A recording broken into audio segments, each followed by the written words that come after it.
Thank you. Thank you very much, everybody. Sorry to keep you waiting. Complicated business. Complicated. Thank you very much. Salut Julien. Salut Christopher. Bienvenue à tous dans ce nouvel épisode de Sécession qui est tourné le lendemain de la victoire inespérée de Donald Trump à l'élection présidentielle américaine. Le jour même. Le jour même évidemment, puisque ça a eu lieu cette nuit, on n'a pas beaucoup dormi, donc vous nous excuserez si... Voilà, en plus on fête ça comme il se doit. Avec un calvados bordage. Tu peux montrer ce qu'il y a sur le verre aussi, ne sois pas timide. Oui, le verre. Le verre, oui. Sois pas timide. Un petit Napoléon. Un petit Napoléon, voilà, pour rendre hommage à God Empereur Trump. On va pas aller jusque là quand même, mais oui. Donc, on va évidemment consacrer une large partie à cette élection américaine. On va faire une édition spéciale, comme on dit aujourd'hui, sur cette élection américaine. Donc, tes premières impressions, est-ce que tu es content? J'imagine que oui. Comment tu as vécu cette nuit, justement? Est-ce que tu as suivi cette élection minute par minute? Comment ça s'est déroulé? Comment s'est passée cette nuit pour toi? Alors oui, d'abord, merci Christopher de préciser que cet entretien a lieu le jour même, ce qui fait que là, je n'ai pas dormi de la nuit, comme toi, et que du coup, je vais sans doute encore plus bugger que d'ordinaire sur mes mots, je vais dire peut-être plus de bêtises, d'autant que je prends un verre, ce qui est la première fois dans ces sessions, mais là je crois que ça vaut quand même le coup de fêter l'occasion, de fêter ça. Donc voilà, on picole un peu, on est complètement fatigué, on n'a pas dormi, mais c'est intéressant d'avoir une réaction à chaud, tout en l'intégrant bien sûr dans une analyse plus profonde sur le cas Trump d'une manière générale, c'est-à-dire son élection qui vient parfaire quelque chose, mais ce qui est intéressant c'est le mouvement Trump, ce qui s'est passé, c'est la symbolique, et c'est tout ce mouvement historique que nous avons pu suivre depuis déjà des semaines, voire des mois. C'est ce mouvement de fond qui est intéressant à suivre. Et bien sûr, c'est encore plus beau quand c'est parfait par une victoire finale. Alors, c'est vrai que je n'ai pas dormi de la nuit parce que c'est l'apanage de ces élections américaines. C'est incroyable. C'est que la différence des élections françaises où vous avez donc vous avez l'annonce du résultat à une heure fixe, à 20h, vous savez qui est le président de la République. C'est vrai que là, du coup, j'ai été pris dans le jeu. C'est comme si on regarde un match de foot, parce que lorsque je me suis réveillé à 2h du matin, et que vous suivez minute par minute tel État qui passe dans le camp Clinton, tel État qui passe dans le camp Trump, vous êtes en permanence en train de regarder comme un match, avec deux équipes qui s'affrontent, et puis qui mettent un but, puis qu'ils en remettent un, puis ils mettent un doublé, puis un triplé derrière, et du coup, impossible de se détacher de ça. Surtout avec la Floride. Et avec la Floride, voilà, il y a vraiment un suspense qui est très fort. Et donc il était impossible de se détacher de cette élection. Je voulais dormir, mais je ne pouvais pas parce que ça pouvait changer tout le temps. Et même d'ailleurs jusqu'à la dernière minute, c'est-à-dire vers 5h du matin, normalement on devait avoir les résultats quasi définitifs, comme ce fut le cas pour Barack Obama, si je ne m'abuse, la dernière fois, c'est-à-dire vers 5h du matin. Tandis que là, à 5h du matin, on savait que Trump avait de fortes chances de gagner, mais Clinton avait encore des possibilités pour revenir sur Trump. Donc même à 5h du matin, il fallait rester. Et en réalité, on a su vraiment de manière certifiée que Trump était élu qu'à partir de 7h30, 8h du matin. D'ailleurs, l'équipe de Clinton a fait un coup un peu spécial au départ en envoyant son... j'ai oublié le nom, celui qui a été mouillé dans l'affaire des mails et des soirées bizarres. Podesta, voilà. Puisqu'il a commencé par dire que Clinton ne s'exprimerait qu'après vérification de tous les votes et qu'elle ne s'exprimerait pas le soir même. Donc on a pu croire pendant un moment que du coup elle allait contester cette élection. Et ce qui a terminé cet odieux suspense a été donc le fameux appel qu'elle a fait à Trump. Elle a appelé Donald Trump pour lui annoncer clairement sa défaite et le féliciter de sa victoire. Donc à partir de là, donc 7h30, 8h, nous savions enfin que Trump était élu. Et là, c'était le grand soulagement, surtout que c'était assez inespéré. Est-ce que tu y croyais, toi? Alors franchement, je n'y croyais pas. Non. Franchement, il y a parfois des moments où on regrette certains morts. Il eût fallu que Dominique Vénère fût en vie encore. Parce que lui qui a écrit un livre qui s'appelle Les imprévus dans l'histoire, c'est typiquement le type d'imprévu qui lui aurait plu et sur lequel il aurait beaucoup pensé et sans doute beaucoup écrit. Car franchement, on va en discuter, mais c'est vrai que par rapport au mouvement général de l'histoire, on a le sentiment, nous, d'appartenir au camp toujours des défaits, des perdants, et que du coup on lutte en permanence contre ce mouvement de l'histoire, on essaie de conserver les belles choses, mais d'une manière générale on se fait, depuis notre... Oui. Nous, notre génération, depuis notre naissance, on est dans le camp des perdants, quoi. Oui, et puis j'allais dire, si on prend notre camp de manière plus large, ça fait depuis le début de l'histoire qu'on perd en fait. Parce que dans une logique de droite, celle que j'ai évoquée la dernière fois, nous sommes toujours dans un processus permanent de déchéance en fin de compte. Puisque à différence de l'homme de gauche pense que le meilleur est pour demain, tandis que l'homme du passé pense que le meilleur est toujours ses aïeux. Donc de toute façon, quoi qu'on fasse, le meilleur est toujours derrière nous et on essaie juste d'être à la hauteur, d'en être digne. Donc on perd en fait tout le temps parce que c'est un mouvement de déchéance perpétuelle.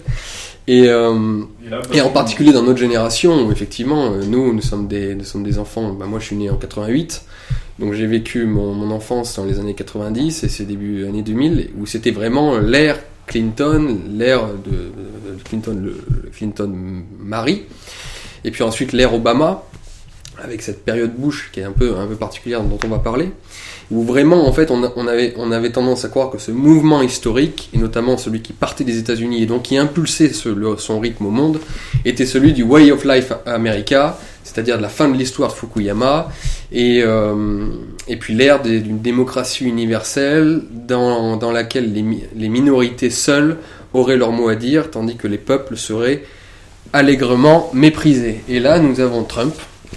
Et donc, évidemment, avant de rentrer dans la réflexion sur lui, évidemment, quelle satisfaction incroyable. Quelle satisfaction incroyable. Moi, je criais tout seul en regardant les résultats quand je suis rentré. Après, c'était fou. C'était fou. Comme les journalistes de Radio France, ils diffusaient ça, les résultats à la maison de la radio, mais apparemment, c'était des cris d'effroi qu'on entendait à l'annonce des résultats. On va parler de ça aussi. Je n'y croyais pas. Je pensais, en fait, et on l'évoquera aussi après, j'étais persuadé que la démocratie trouvait ses limites dans justement l'apparition de trop fortes minorités, d'une sociologie vieillissante, ça on va en parler pour le cas de la France, et en fait les États-Unis restent et demeurent un pays absolument incroyable. Je peux me permettre de dire ça sans être suspect d'américanophilie, puisque je crois que depuis que j'ai l'âge de 14 ans que j'ai commencé à lire et à m'intéresser à la politique, je suis très anti-américain et parfois un peu bébête.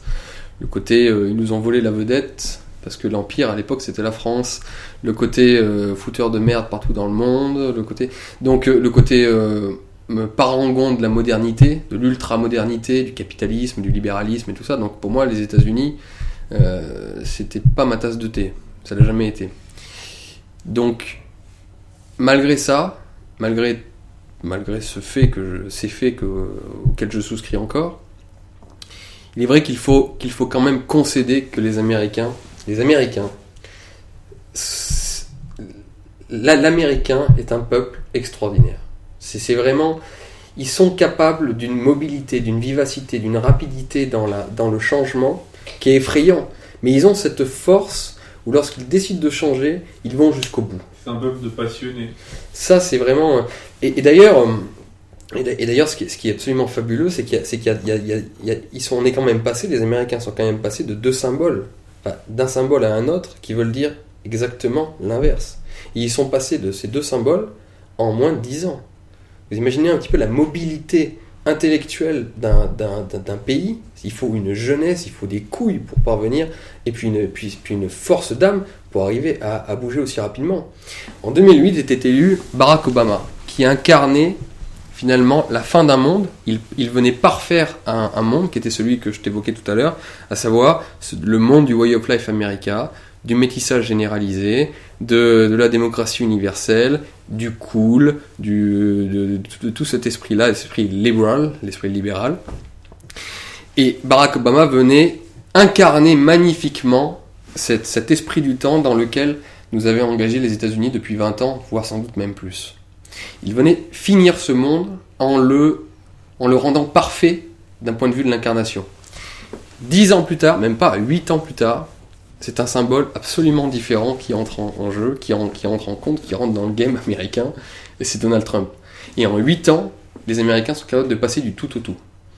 Le symbole de la démocratie universelle, de l'ouverture, du métissage, des minorités triomphantes, et tout ce que tu veux. 8 ans après, le retour du peuple, le retour de l'identité, l'Amérique conservatrice, l'Amérique qui se concentre sur elle-même, le populisme, et ça en 8 ans. Les minorités qui enfin reculent face à la vieille majorité autochtone américaine. Enfin, autochtone, c'est difficile de dire autochtone avec les Américains, avec les autochtones, on le sait, ce fut essentiellement les Indiens. Mais enfin, ceux qui ont créé les États-Unis, donc le peuple autochtone des États-Unis, pas de l'Amérique, des États-Unis. Et ça, c'est quand même voir un peuple capable de changer comme ça.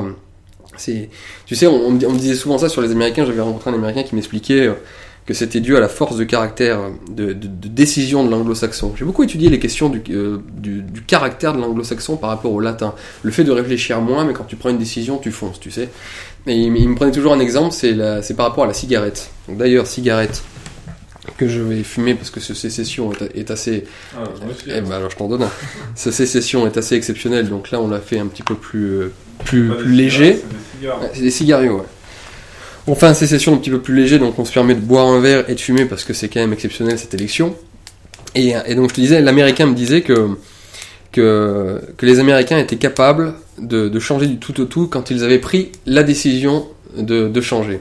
Et donc il me prenait l'exemple de la cigarette. Les Américains étaient le peuple le plus fumeur dans les années 80-70, où on ne voyait pas un film américain sans voir tous les héros fumer des cigarettes, et dans toutes les séries ça fumait.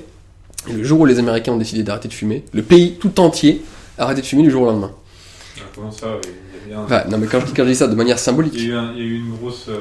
D'un coup, on ne sait pas, un esprit du temps, soudainement, les Américains ont décidé que c'était mauvais pour la santé, et en quelques années à peine, plus de la moitié, les 3/4 des fumeurs ont arrêté de fumer. Est-ce que c'est une vertu d'être aussi frivole dans ses opinions, finalement? C'est le caractère américain. Ouais. Ils sont frivoles, c'est ce qui fait leur... c'est ce qui fait qu'on peut les détester, parce que du coup ils sont en permanence dans le mouvement, et nous, hommes traditionnels, c'est un peu compliqué pour nous à suivre, mais c'est aussi à admirer, parce que cette mobilité de caractère, non pas de caractère, je dis une bêtise, cette mobilité pour s'adapter au monde et changer, et donc du coup lui imposer ses décisions et lui imposer son rythme, il y a quand même quelque chose d'exceptionnel là-dedans, et il faut lui reconnaître ses vertus. Et en l'occurrence, être capable de passer de Barack Obama à Donald Trump, je crois qu'il n'y a pas beaucoup de pays au monde qui auraient pu faire ça en moins de 8 ans. Et donc c'est ce que je disais la dernière fois dans le dernier sécession, c'est qu'on peut dire tout ce qu'on veut sur les États-Unis, et on peut le déplorer ou l'admirer. Personnellement je le déplore, mais je suis bien obligé de l'admettre. Pour une fois, on est bénéficiaire. C'est que c'est les Américains qui impriment la marche du monde. C'est les Américains qui impriment clairement la marche du monde. Avec Donald Trump, ils envoient un symbole extraordinaire pour les peuples, pour l'identité, pour les nationalismes à travers le monde.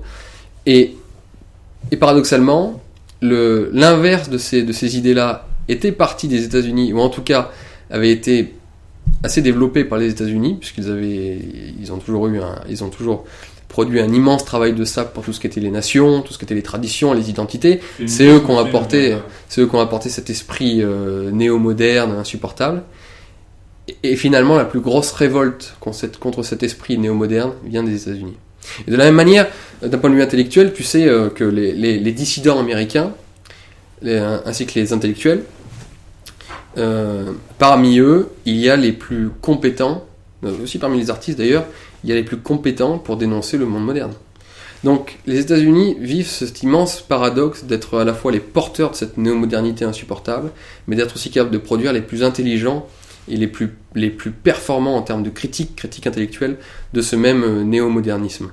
Tu vois par exemple un Christopher Lasch qui arrive dans les années 70, c'est indépassable pour critiquer l'individualisme moderne, la féminisation de la société, la féminisation des hommes, ce capitalisme marchand de séduction.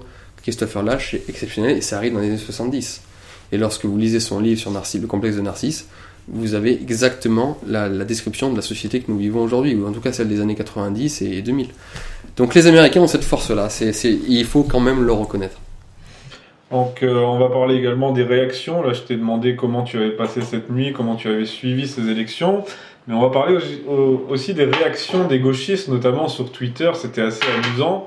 Donc comment expliquer, enfin, si t'étais dans leur tête aujourd'hui, qu'est-ce que tu ressentirais? Parce que ça doit quand même, on tombe quand même de haut quand on était parti se coucher, pour certains, avec la certitude qu'Hillary Clinton allait être élue. Ça c'est Bruno Gassio ça. Et Hitler est de retour. C'est Bruno Gassio qui a dit ça. Oui. Il a dit... il n'est pas le seul. Hein. Il y en a plusieurs. Le briquet. Merci. Tiens. Évidemment, je ne vais pas te cacher que la satisfaction première, pas première, j'exagère, mais en tout cas, l'une des grandes satisfactions de cette élection de Donald Trump a été tout de même de voir la réaction de toute l'intelligentsia parisienne, de tout l'establishment, comme dirait Donald Trump, ou comme disait Le Pen à l'époque, c'est-à-dire du système, comme ils disent aujourd'hui, de voir la réaction de tous. Voir leur mine déconfite sur BFM TV, sur TMC, avec Yann Barthès qui faisait sa nuit américaine. Voir les journalistes. Moi, j'ai poussé le vice jusqu'à écouter France Inter de 7h du matin jusqu'à 10h du matin. C'était jouissif de voir tous ces tenants d'un système complètement isolés dans leur réflexion, qui ne vivent qu'entre eux, qui ne s'aperçoivent plus du tout des changements en cours et qui sont en train de se faire submerger par les mouvements historiques. Et ça, les voir prendre conscience, beaucoup plus fortement d'ailleurs qu'avec le Brexit, parce que le Brexit c'était encore quelque chose, comme j'ai dit d'ailleurs la première fois, au premier sécession, ça n'aura pas une immense conséquence. À part le fait de déjouer les pronostics de ces mêmes enfoirés, ça n'aura pas une immense conséquence d'un point de vue politique. Tu avais dit que c'était symbolique surtout. Voilà. Que là, l'élection de Trump est symbolique, mais encore plus symbolique. Et du coup, franchement, de les voir analyser ça, et de le prendre en pleine face, de le prendre en plein visage, ça fait plaisir d'un point de vue de l'ego personnel, nous qui luttons contre ces gens-là depuis des années et des années, donc de les voir déçus, ça ne peut que nous faire plaisir. Mais même on sent que... En fait, je ne sais pas encore s'il faut que je réfléchisse à cela, je ne sais pas s'il les réalise vraiment. Parce que du coup, je vois les explications qu'il donne. Oui, certains ont donné des explications détestables. C'est le blanc inculte des campagnes qui allait voter parce que non seulement on ne s'occupe pas assez de lui en termes d'assistanat, c'est la réflexion de la gauche, il faudrait plus les aider. Et ou alors simplement parce qu'il est réfractaire au nouveau monde. Voilà, il est réfractaire. Si tous ces hommes blancs hétérosexuels au chômage ou ouvriers devenaient du jour au lendemain queer, transsexuels, métissés ou j'en sais rien, du coup comme par hasard ils deviendraient des gens bien et ils se mettraient à voter démocrate par magie, tu vois. Non, ces peuples-là existent et c'est vrai que le retour des peuples européens occidentaux, que ce soit aux États-Unis ou en Europe, défrise un peu notre élite, donc c'est toujours jouissif bien sûr de les voir. Et là où en revanche le suivi de cette élection américaine a été absolument détestable et insupportable, c'est dans la partialité totale des médias français. Je veux dire, pour qu'un Français comprenne ce qui se passait vraiment dans cette élection américaine, il fallait qu'il suive des médias étrangers. Il fallait qu'il aille se renseigner sur soit des médias alternatifs, soit des médias étrangers. Je crois que la France, là, a battu le record de la partialité dans une élection. On ne comprenait rien à l'élection américaine en suivant les canaux classiques des médias français. Rien du tout. Mais je ne demandais même pas qu'ils prennent parti pour Trump, mais même dans l'explication du phénomène Trump, c'était du grand n'importe quoi. Au point d'ailleurs que la plupart des Français, y compris d'ailleurs, et je l'ai remarqué à de nombreuses reprises, y compris des Français qui votent Front National en France, qui peuvent être considérés comme des fachos par l'establishment français, ces mêmes Français détestent Trump et pensent que c'est un fou. Parce qu'ils ont une image de lui totalement biaisée, parce qu'aucun foutu média français n'a été capable de décrire précisément, avec objectivité, le pourquoi du phénomène Trump, le pourquoi d'une Hillary Clinton qui était méprisée, ou en tout cas pour laquelle les Américains avaient beaucoup de défiance. Un Français n'a quasiment rien suivi de l'affaire des mails. Même moi, pour comprendre exactement ce qu'était cette affaire d'email, j'ai dû aller me renseigner sur des médias étrangers. Donc, Les Français qui se sont aperçus, il y a plein de Français qui découvrent aujourd'hui l'élection de Donald Trump, ne comprennent rien. Ils pensent que les Américains sont devenus tout simplement fous, qu'ils ont élu un malade, alors qu'ils avaient une femme superbe en face de lui. Et ça, c'est vraiment, quand on voit, ils ont raconté que des conneries sur Donald Trump, qu'il n'était pas vraiment républicain, sur le mur, oubliant qu'il y a déjà un mur qui existe entre le Mexique et les États-Unis. Ils n'ont jamais expliqué ça. On a beaucoup parlé du mur. Hein, mais parce que c'est les réflexes pavloviens de la gauche, on leur parle de mur, on leur parle de fermeture à l'immigration, donc du coup tu es facho, tu es horrible, et c'est eux qui se mettent un mur dans la tête du coup, tout de suite. Soudainement, ils ont un mur dans la tête dès qu'on leur parle de possibilité de se fermer à un monde extérieur qui peut être un petit peu inquiétant. Non pas se fermer, mais en tout cas de s'en protéger. Mais voilà, la façon dont ils ont analysé tout ça, je trouve qu'ils se sont totalement décrédibilisés. Alors là, jamais ils se sont plantés dans les sondages, ils se sont plantés dans l'explication, ils se sont plantés dans ce qui est censé faire leur travail quand même, et la nature de leur travail, c'est-à-dire de nous expliquer, bon sang de bonsoir, de nous expliquer exactement ce qui se passe. Voilà, encore une fois, je sais bien que tous les journalistes français étaient pro-Hillary, je ne leur demande même pas d'être pro-Trump, je leur demande simplement d'expliquer ce qui se passe. Parce que là, aujourd'hui, ils sont bien cons, et nous, on doit faire le service après-vente, parce que aujourd'hui, et là, de toutes les réactions que j'ai pu voir, de beaucoup de réactions que j'ai pu voir, il y a plein de Français qui ne comprennent pas. Et des Français qui, si on leur explique, soutiendraient Trump directement, ou du moins comprendraient ce qui se passe. Là, ils ne comprennent pas. Ils étaient absolument persuadés, comme l'intelligence française, qu'Hillary serait élue. Donc ils allaient se coucher sans problème. En gros, il y avait un Le Pen complètement malade face à une bonne démocrate sympa. Et aujourd'hui, ils sont paumés, les Français. Ils pensent que l'Amérique est devenue folle. Et du coup, ça donne lieu d'ailleurs à des quiproquos et à des situations absolument hallucinantes, où en fait un Français en est à penser aujourd'hui qu'un Donald Trump est dangereux pour le monde, pour la paix dans le monde. Alors. C'est-à-dire qu'en fait, dans son imagerie, il y avait Hillary la démocrate, et il y avait Trump l'extrême droite, et donc qui dit extrême droite dit mec qui veut attaquer les pays des autres. Alors que, on va en parler après, mais nous on sait que c'est absolument l'inverse. La réalité, c'est exactement l'inverse. C'est que le plus pacifiste était Donald Trump, contrairement à Hillary Clinton. Mais le Français qui malheureusement n'est connecté qu'aux médias français, bah, du coup, on peut lui en vouloir de ne pas s'intéresser et d'aller chercher ailleurs, mais d'un côté, on peut le comprendre parce que malheureusement, les médias français n'ont pas fait leur travail. Tu sais, Donald Trump, on lui a retiré son compte Twitter quelques jours avant l'élection pour pas qu'il s'emporte un peu trop. Et j'ai entendu sur BFM TV une journaliste, je ne sais plus qui disait s'il n'arrive pas à maîtriser son compte Twitter, que va-t-il faire avec le bouton nucléaire? Alors voilà le niveau de la réflexion. Non mais de toute façon, des réflexions de ce type-là, il y en a eu plein. Je te dis, il n'y avait qu'à les voir sur BFM TV, sur le soir des élections. Ah, c'était quand même ils avaient tous des mines. Il y avait quand même des anti-Trump et des pro-Clinton. Ça a commencé à changer. Alors, et à la limite, ce qui est plus drôle, c'est de voir que ce matin, notamment, parce que j'ai pu réécouter la radio ce matin, enfin en fin de matinée, c'est de voir que certains commençaient enfin à expliquer les raisons, mais a posteriori. Oui. Au lieu de l'avoir fait avant, ils commencent à dire qu'Hillary était une mauvaise candidate, on aurait aimé ces éclairages et ces éclaircissements un petit peu avant. Voilà. Là, et encore une fois, ça augure peut-être ce qu'on va vivre en 2017. Ça, on en parlera, oui. On en parlera. On va parler maintenant des motifs de satisfaction de cette élection. Alors, quels sont selon toi les principaux motifs pour se réjouir de cette élection de Donald Trump en tant que citoyen du monde, si je puis dire, si on prend ça d'un point de vue global, politique étrangère, même si l'expression n'est pas très bonne, mais aussi en tant que citoyen français? Comme j'ai dit déjà, le premier, c'est que l'élection de Donald Trump, avant même d'ailleurs de s'intéresser à ce qu'il va faire réellement, avant même de savoir ce qu'il va faire réellement, ça c'est encore un autre problème et un autre sujet. Mais l'élection de Donald Trump, en soi, l'élection intrinsèquement, en tant que telle, est un symbole identitaire extraordinaire pour le monde.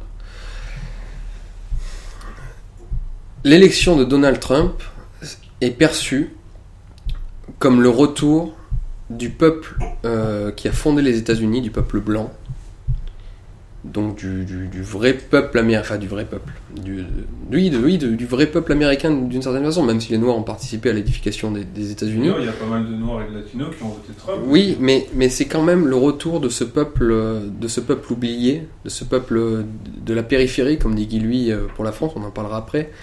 C'est quand même le retour de ce peuple, des gens qui ont été les pionniers de l'Amérique, et donc ça fait écho à l'Europe, à ceux qui ont été les pionniers des pays, des nations européennes, qui sont complètement méprisés au profit seulement des minorités et de la superclasse mondiale. Et là, ce petit blanc de la campagne prend sa revanche avec l'élection de Trump. Et l'hyperclasse mondiale en a bien conscience. Et tous les journalistes et l'establishment médiatique, précisément, c'est ce qu'ils insupportent. C'est qu'en fait, et c'est ce qu'ils appellent populisme, voire même dans des excès de fumette, fascisme. C'est que ce peuple-là majoritaire, celui normalement pour lequel l'État est fait, puisque c'est ce peuple-là qui a édifié l'État, dans une relation saine, le peuple qui a édifié l'État met l'État à son service. Voilà, c'est donnant-donnant. L'État se projette dans le monde, mais est là quand même pour servir les intérêts du peuple originel, qui l'a fondé. Et dans la démocratie que nous connaissons depuis 1945, avec quelques parenthèses bien sûr, eh bien nous avons changé totalement de point de vue, changé de perspective, et l'État perçu comme démocratique et surtout à la fois cosmopolite et alors le fait de pas avoir beaucoup dormi, je perds mes mots, plutocratique, fait qu'aujourd'hui l'État, on a la sensation, ce qui valide une analyse marxiste d'ailleurs, que l'État était finalement au service que des plus riches et des plus puissants, eh bien l'État démocratique que nous connaissions donc aux États-Unis et comme nous connaissons en Europe occidentale n'est plus au service du peuple original, mais au service des minorités et de la superclasse financière mondiale. Donc là, il y a le retour, au moins d'un point de vue symbolique, on verra dans les faits plus tard, mais au moins d'un point de vue symbolique, il y a donc le retour d'un État au service du peuple. Et ça, c'est d'une puissance extraordinaire. Donc c'est un symbole identitaire, d'autant que Trump a donné quand même beaucoup de signaux vers ce côté identitaire. Rappelons-nous même ce qu'il a dit sur la France. France is no longer France. They won't like me for saying that, but you see what happened in Nice, you see what happened yesterday with the priest who was supposed to be a spectacular man. France is no longer France. Qu'il ne reconnaissait plus la France, que la France n'était plus la France, et qu'il fallait, d'après ce qu'il a dit là, après avoir été élu, qu'il fallait que la France redevienne la France. C'est des mots qui nous parlent, ça. Et pourquoi dit-il cela ? Simplement parce que la France, et comme les États-Unis aussi d'une manière générale, sont en train de perdre de plus en plus les éléments constitutifs du peuple ou des populations qui ont précisément fondé ces nations. C'est ce qu'en France on appelle le grand remplacement. Et ce grand remplacement est aussi à l'œuvre aux États-Unis. L'essentiel de l'État américain, de la nation américaine a été fondé sur les WASP, et les WASP deviennent minoritaires face à l'addition de toutes les minorités. Et donc, si tu te rappelles ce qu'on disait au dernier épisode de Sécession, si on en croit à la théorie d'une civilisation qui meurt quand le peuple qui l'a fondée finit par se diluer, eh bien les États-Unis, l'empire américain, la nation américaine, est sur la voie de la déchéance et de la décadence totale, précisément en vertu parce que le peuple qui a fondé la nation américaine est en train de disparaître. Et l'élection de Trump est une revanche à tout cela. Alors, qu'est-ce que ça donnera pour la suite ? On en parlera. Mais au moins, à l'heure présente, à l'heure où nous parlons, c'est un message envoyé au monde. Ces peuples-là ne veulent pas crever, et s'ils doivent crever, ils vont d'abord se battre. Et ils vont se battre politiquement, et ils sont encore même capables de triompher, y compris dans la démocratie, qui, pour des raisons qu'on analysera encore aussi tout à l'heure, n'est pas exactement faite, la démocratie n'est pas exactement faite pour leurs intérêts. Malheureusement, dans cette conception de la démocratie. Donc, premier élément de satisfaction, évidemment, le symbole identitaire au monde qui est extraordinaire. Concernant la politique étrangère maintenant, quel bilan on peut en tirer ? Évidemment, le contraste entre Clinton et Donald Trump. Alors, on va parler aussi des néoconservateurs, c'est un sujet intéressant et qui est très très important. Mais au niveau de la politique étrangère, je suis désolé, Donald Trump est quelqu'un, et y compris d'ailleurs dans le discours qu'il a fait juste après avoir été élu, où il a dit qu'il allait chercher les partenariats plutôt que l'hostilité, il allait chercher à discuter avec toutes les nations qui veulent discuter avec les États-Unis. Donc ça, c'est un appel à la paix mondiale qui est inédit de la part d'un président américain depuis assez longtemps quand même. Donc c'est un président américain qui va détendre les relations avec la Russie, où il faut quand même se rappeler d'une chose, c'est que ces derniers mois, voire ces dernières années, à la faveur de la crise ukrainienne et de la crise syrienne, les relations États-Unis-Russie, et bien sûr, à la suite des États-Unis, malheureusement, toute l'Europe occidentale qui suivait comme des chiens-chiens, les tambours de guerre commençaient à battre. Les orages de guerre commençaient franchement à arriver. Nous, on suit ça de loin, parce que pensant, en tant qu'Européens de l'Ouest, on pense que nous sommes sortis de l'histoire, mais il faut jamais oublier qu'avant la Première Guerre mondiale, personne ne pensait à une conflagration de cette nature. La guerre souvent arrive subitement, sans qu'on s'y attende. Et là, notamment ces dernières semaines, les troupes américaines qui commençaient à se masser vers la Baltique, les menaces d'Hillary Clinton d'intervenir quand même en Syrie malgré la présence russe, en Iran, ce que disent les néoconservateurs, on va remettre la Russie et la Chine à sa place. C'est quand même des éléments qui pouvaient, alors bien sûr le pire n'est jamais certain, mais qui pouvaient nous conduire à une tension, et sinon une tension, peut-être même une guerre, avec la Russie. Et en plus, si tu ajoutes à cela le contexte de la crise économique, où on sait malheureusement que certaines élites ont comme idée pour sortir des crises économiques de faire des guerres, des bonnes petites guerres de temps en temps, c'est la meilleure façon pour se sortir d'une grosse crise économique. Donc il y avait quand même des éléments qui pouvaient franchement nous faire peur. Et là, Donald Trump est une hirondelle dans le ciel. C'est bête à dire, mais c'est une hirondelle dans le ciel. Il va favoriser les relations bilatérales avec la Russie. En tout cas, il est censé apaiser les relations avec la Russie. Sur la Syrie, qui met très cher, eh bien, d'après ses dires, la guerre en Syrie va être bientôt terminée. Pourquoi ? Parce qu'enfin, les rebelles islamistes ne seront plus armés et ne seront plus financés. Avec ses rapports avec le Qatar et l'Arabie Saoudite, il va les conserver, j'imagine bien, pour des raisons économiques, mais je pense qu'il va taper du gros bâton, comme disait Roosevelt, beaucoup plus sévèrement sur eux. Parce qu'il a très bien vu que ces gens-là financent les réseaux néoconservateurs et non pas cette tendance isolationniste que peut avoir Trump. Donc l'élection de Trump, en se rapprochant de la Russie, et en voulant détruire Daesh une bonne fois pour toutes, est censé quand même apporter la paix dans le monde. Ça paraît naïf de dire ça comme ça, mais en tout cas de détendre les arcs de guerre et de faire baisser ce son des tambours de guerre qui commençait franchement à arriver et à faire peur, très franchement.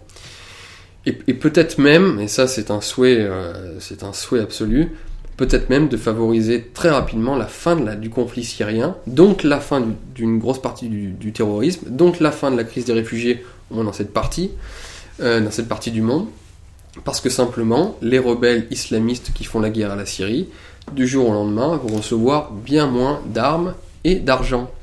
Tandis qu'Hillary Clinton n'aurait sans doute peut-être pas osé intervenir en Syrie, mais elle aurait, pour déstabiliser le pays pendant très longtemps, pour empêcher justement une victoire totale des Russes, elle aurait fait exprès, et c'était leur projet d'ailleurs, c'était leur but, ces gens-là auraient fait exprès de continuer à financer le terrorisme en Syrie, de sorte à maintenir le pays dans un déséquilibre et dans une tension qui fasse qu'à terme, l'État syrien aurait fini par craquer. Tandis que là, nous ne sommes plus dans ce cas de figure. Et après, avec l'Iran, je pense que quand même, il va continuer à avoir une politique un peu sévère sur l'Iran, mais dans le cadre d'une détente générale avec la Chine et avec la Russie, ça devrait normalement se détendre avec l'axe chiite. Parce que autour de Trump, et je crois que lui-même l'a évoqué, il y a des gens qui considèrent, alors c'est totalement en porte-à-faux avec l'idéologie néoconservateur, mais il y a des gens qui considèrent que le croissant chiite, donc Liban, Syrie, Iran, est un facteur de stabilité de la région.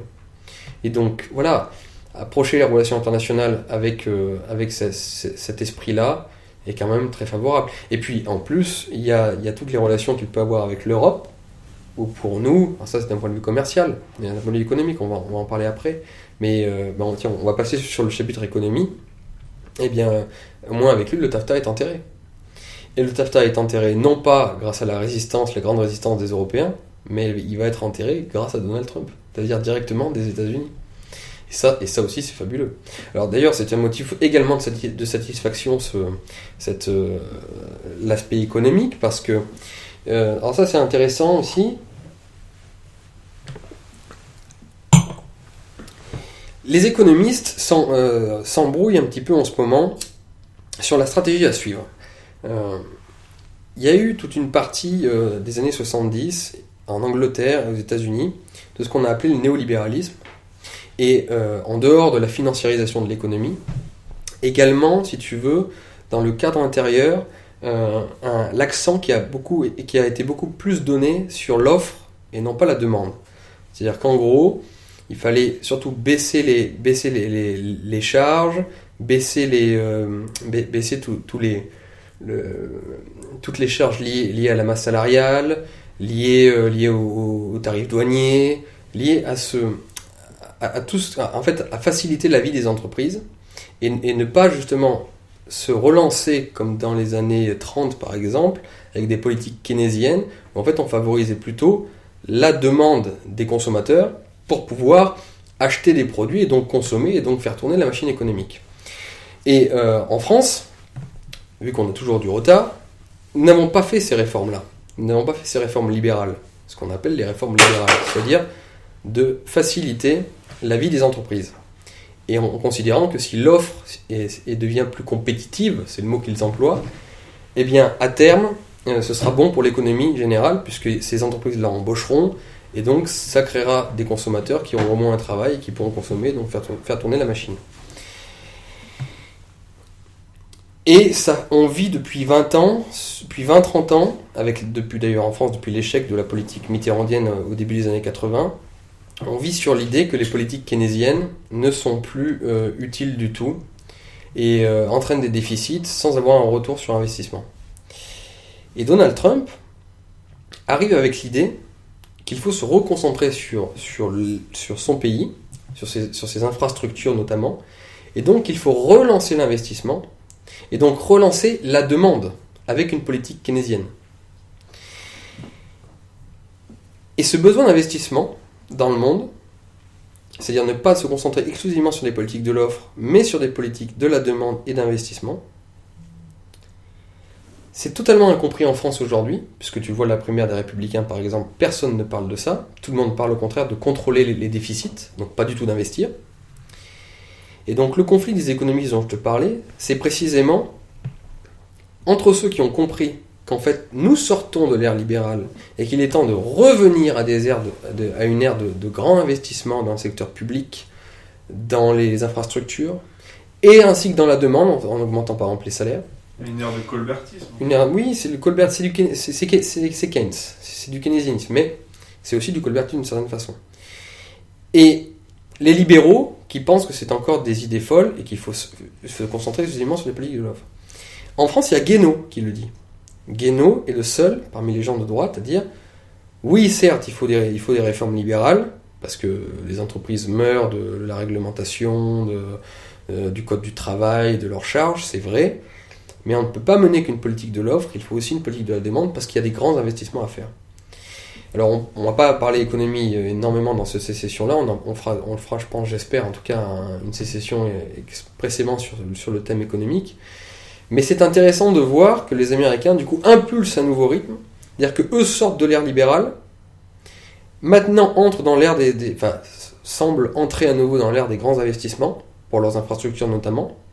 Et nous, en France, on n'a pas fait les réformes libérales, et en fait, on est en train de débattre politiquement en France sur les réformes libérales, alors que peut-être que l'heure économique que nous vivons est déjà passée, parce que c'est des cycles, l'économie, à une heure de l'investissement.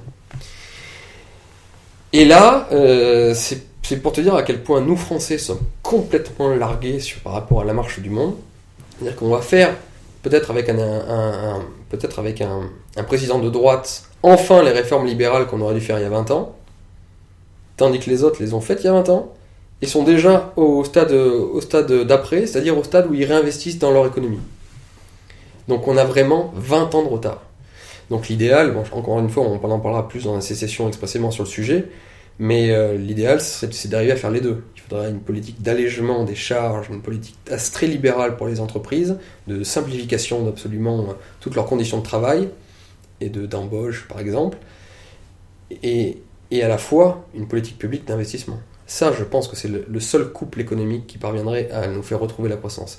Mais bon, ce qui est beau avec Trump, c'est que c'est lui qui l'impulse maintenant aux États-Unis, et donc encore une fois, imprimant une nouvelle marche du monde, dans lequel la France est à la traîne 20 ans derrière, du grand classique.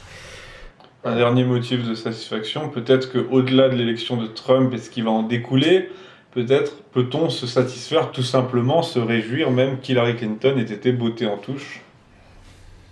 Ah bah, de toute façon, Hillary Clinton, alors c'est là où on peut quand même remercier Julian Assange. C'est qu'il faut quand même il faut lui dresser des lauriers, cet homme-là. C'est un grand homme de liberté. Il doit souffler aujourd'hui. Il doit souffler, mais le pauvre est toujours poursuivi, il a toujours d'énormes problèmes. Et quand je vois que la France, qui se fait qui se fait le chantre de la liberté, ne prend pas des gens comme Snowden, comme Assange, ça c'est un vrai sujet. Pour le coup, en réfugié politique, on prend les migrants, mais on ne prend pas des hommes de liberté comme ceux-là. Mais merci à Assange d'avoir, avec Wikileaks, révélé donc, ce scandale total des mails d'Hillary Clinton, qui nous ont révélé la vraie nature de ces gens-là, de Clinton et de ses troupes dans cette espèce d'establishment. On a vu des choses quand même qui parfois nous faisaient penser que nous étions dans un vrai film un vrai film pour conspirationnistes. Dans un film de Kubrick. Exactement. Avec le Spirit Cooking. Cette histoire des repas ésotériques avec des choses mais à faire frémir, à faire peur, du satanisme, des histoires de pédophilie aussi autour de gens qui travaillent avec Clinton. Enfin, je suis désolé, il faut lutter contre nos tendances conspirationnistes parce que parfois elles peuvent nous entraîner très loin, mais parfois la réalité est à la hauteur des complots. Incroyable de constater que moi je veux bien ne pas être complotiste pour faire plaisir à tout le monde, pour faire plaisir à l'establishment, mais il y a des fois il faut se poser des questions parce que je suis désolé, c'est quand même impressionnant. Et puis de toute façon, en dehors même de cet aspect-là, Wikileaks nous a révélé la corruption totale de cette bonne femme, le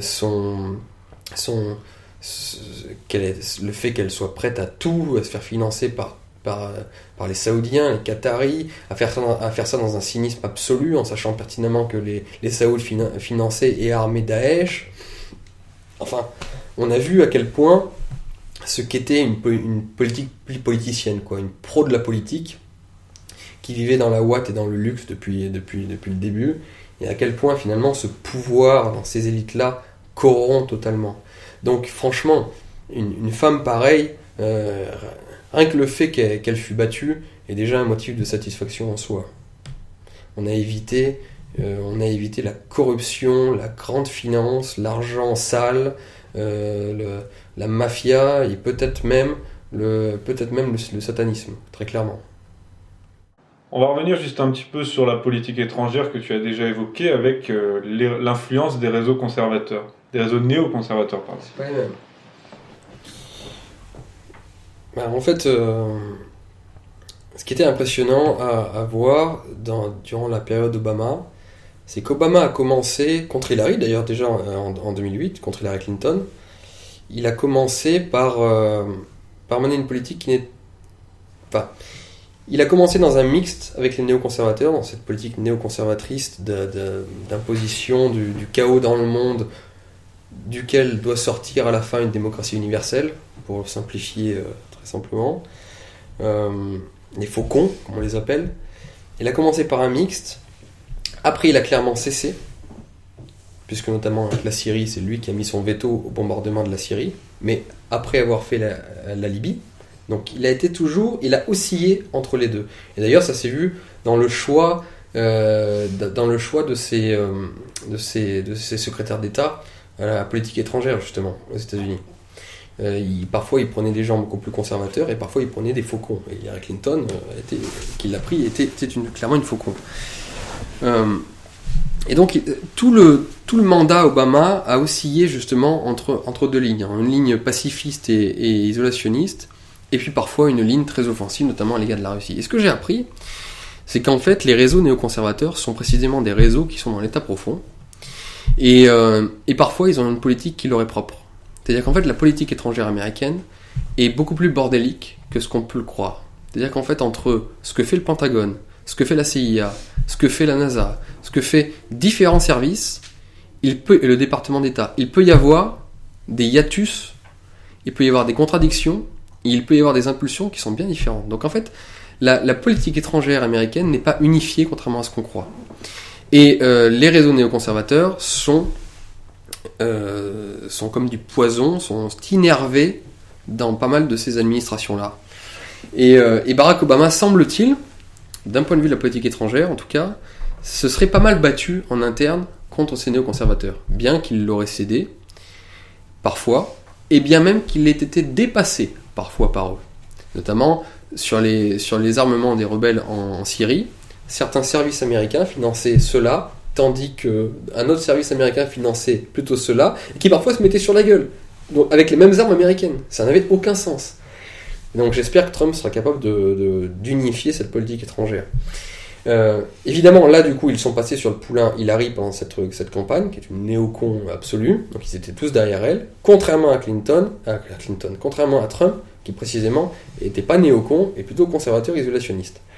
Et là où je voulais parler des réseaux néocons, c'est juste pour faire une toute petite parenthèse sur un aspect qui est quand même triste pour nous, c'est que le néoconservatisme dans ses réseaux et dans ses ramifications est bien sûr beaucoup plus présent aux États-Unis, mais vu qu'il a été mis, notamment sur la fin, en sourdine par Barack Obama, les réseaux néocons sont capables d'aller un peu partout dans le monde.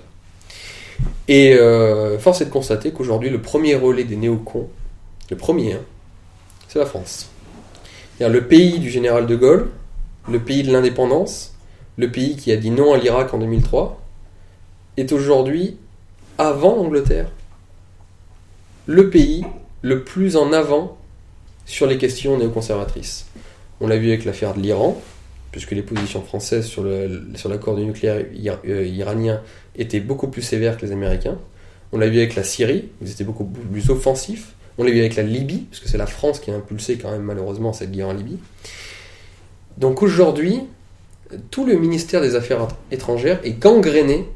Ça s'est passé sous Sarkozy, où il a viré, Kouchner et ces gens-là ont fait virer tous les anciens gaullistes plutôt pro-arabes, par exemple, tout ça, pour ne mettre que des néoconservateurs. Et aujourd'hui, l'Angleterre, qui, avec les affaires internes, qui quand même la travaille beaucoup, le référendum en Écosse, le Brexit, il y a eu pas mal d'événements qui font que le Royaume-Uni a besoin de se reconcentrer un petit peu sur lui-même. Eh bien, le relais numéro 1 de la politique néoconservatrice, c'est la France. On l'a vu avec Sarkozy, et on l'a encore plus vu avec les socialos. Parce que tu ne peux pas faire plus néoconservateur que les positions de Jean-Marc Ayrault, par exemple, ou Fabius, avant lui. Et donc Sarkozy a été très en pointe sur ce domaine-là, avec du dilettantisme, parce que Sarkozy est un type assez étrange qui n'a pas vraiment de ligne, en fait. Donc Sarkozy a été aussi capable de parler avec les Russes de temps en temps. Sarkozy est spécial, il est certes très pro-américain, mais il est capable de bonnes surprises parfois, mais par des élans comme ça, c'est assez incompréhensible, assez irrationnel. Tandis qu'avec Hollande, ça suit une logique. C'est-à-dire qu'au nom de la démocratie et des valeurs, on se met derrière les bombardiers américains. C'est ces espèces de cocus et de salopards de gauche qui, au nom des valeurs, sont prêts à bombarder la terre entière, et à financer jusqu'aux islamistes pour déstabiliser des régimes. Donc voilà, je voulais juste faire un point là-dessus, c'est qu'il y a lieu peut-être de s'inquiéter, parce que vu que les néoconservateurs ont perdu une sacrée bataille dans cette élection américaine, qu'ils ont pris du plomb dans l'aile, qu'ils se sont pris un sacré coup dans la gueule, c'est comme pour l'immigration, on risque d'avoir peut-être encore plus de réfugiés néoconservateurs qui vont débarquer en France. Parce que c'est malheureusement une bonne terre d'asile aujourd'hui pour les néocons. Donc, vu que c'est des ramifications et des espèces de mafias internationales comme ça, qui passent de pays en pays pour essayer d'avoir le plus de pouvoir possible, il se peut que le coup qu'ils aient pris là avec l'élection de Donald Trump fasse qu'ils se tapissent dans l'ombre dans l'état profond américain, ça ils vont continuer bien sûr, qu'ils préparent leurs munitions pour la prochaine campagne, ou même d'ailleurs contre Trump pendant son mandat, et que ces munitions puisse partir peut-être directement de France. Donc je pense encore une fois que la défaite de Trump et peut-être la victoire la défaite des néoconservateurs, je suis fatigué, la défaite des néoconservateurs aux États-Unis et la victoire de Trump va peut-être, paradoxalement, et c'est à cela qu'il faut faire attention, amplifier l'emprise néoconservatrice sur la France. Parce que du coup, ils sont clairement à la recherche de base arrière en ce moment. Pour revenir sur la symbolique de cette élection, c'est le retour des peuples, tu l'as dit tout à l'heure. En quoi est-ce que ça va nous servir? Quels seront les effets de cette élection sur la politique française, notamment pour 2017? Alors, on peut interpréter, et cette interprétation est sans doute juste, on peut interpréter donc ce retour des peuples autochtones dont je te parlais, comme un mouvement général en Occident.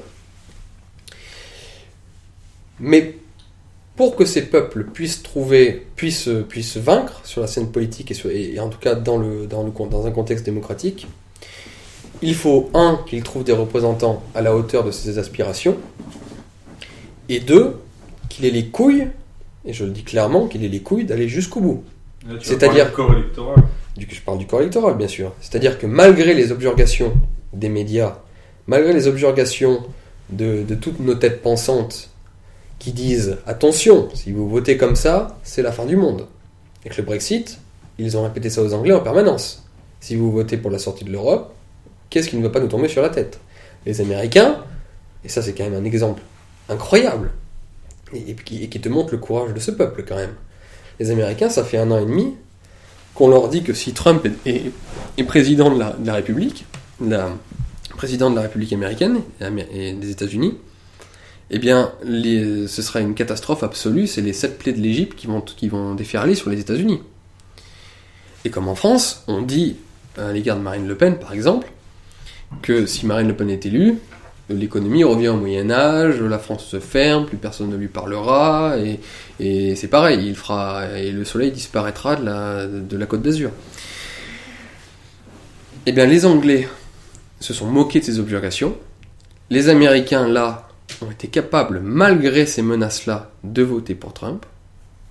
Et en France, à cause d'une donnée différente qu'on va évoquer après, pour le moment en tout cas, le peuple n'a pas le courage de prendre ce risque.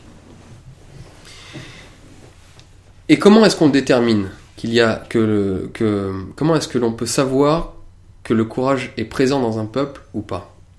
Il y a certes le caractère intrinsèque de ce peuple si on croit aux essences des peuples. Si on croit au caractère inhérent au peuple à travers leur formation historique et psychologique. Mais il y a aussi une donnée plus prosaïque, j'en ai déjà parlé, et c'est quand même ce qu'il y a de plus inquiétant, c'est l'âge. C'est-à-dire que beaucoup d'analyses sont faites aujourd'hui, on va comparer la situation américaine et la situation française. Ensuite, dans la situation américaine, le vote Trump, c'est le vote de l'Amérique périphérique, de ces blancs déclassés de province et dont personne ne s'occupe d'eux. Et le vote Front National en France, c'est pareil, c'est la France périphérique, celle qui a fui les villes, ou celle qui est en campagne, qui n'a plus beaucoup de travail, et qui se sent totalement délaissée. Mais la différence entre les deux, c'est que dans la France périphérique française, il y a une différence. C'est que l'âge, encore une fois, c'est mathématique, l'âge médian est beaucoup plus âgé. Aux États-Unis, on a affaire à une population jeune.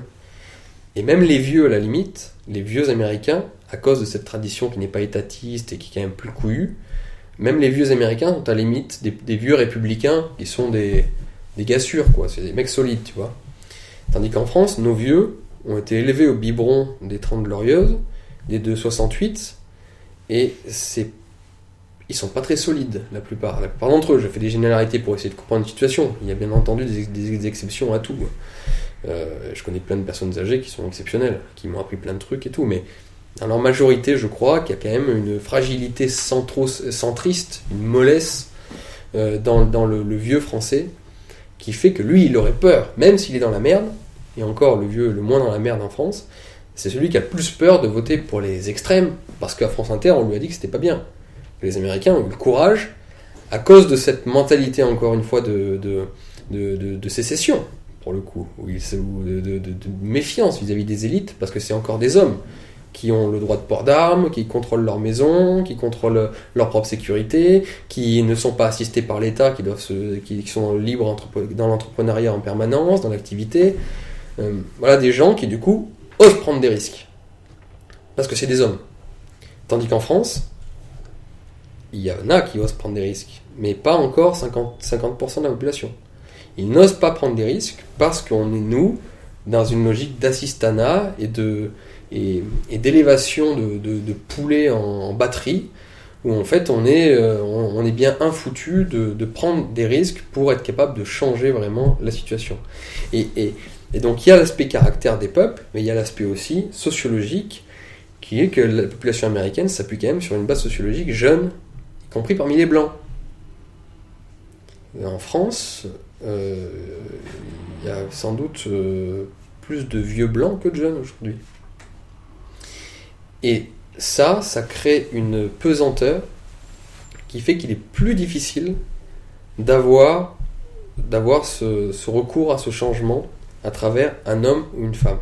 Et puis aussi, bien sûr, c'est lié à la dignité et à la puissance de ses représentants. Parce que Trump avait une formule gagnante. Et c'est là où on peut parler de Trump et sa formule gagnante. Je crois que ce qui est intéressant dans le phénomène Trump, d'un point de vue personnel, c'est-à-dire sur le personnage en tant que tel, c'est qu'il a personnifié la défiance vis-à-vis donc de l'establishment, et y compris de l'establishment des partis. Et ça, on en parle depuis quand même pas mal de temps, y compris en France, c'est-à-dire que les Français n'ont plus confiance dans les journalistes et également dans les hommes politiques d'une manière générale. Ils ne leur font plus confiance.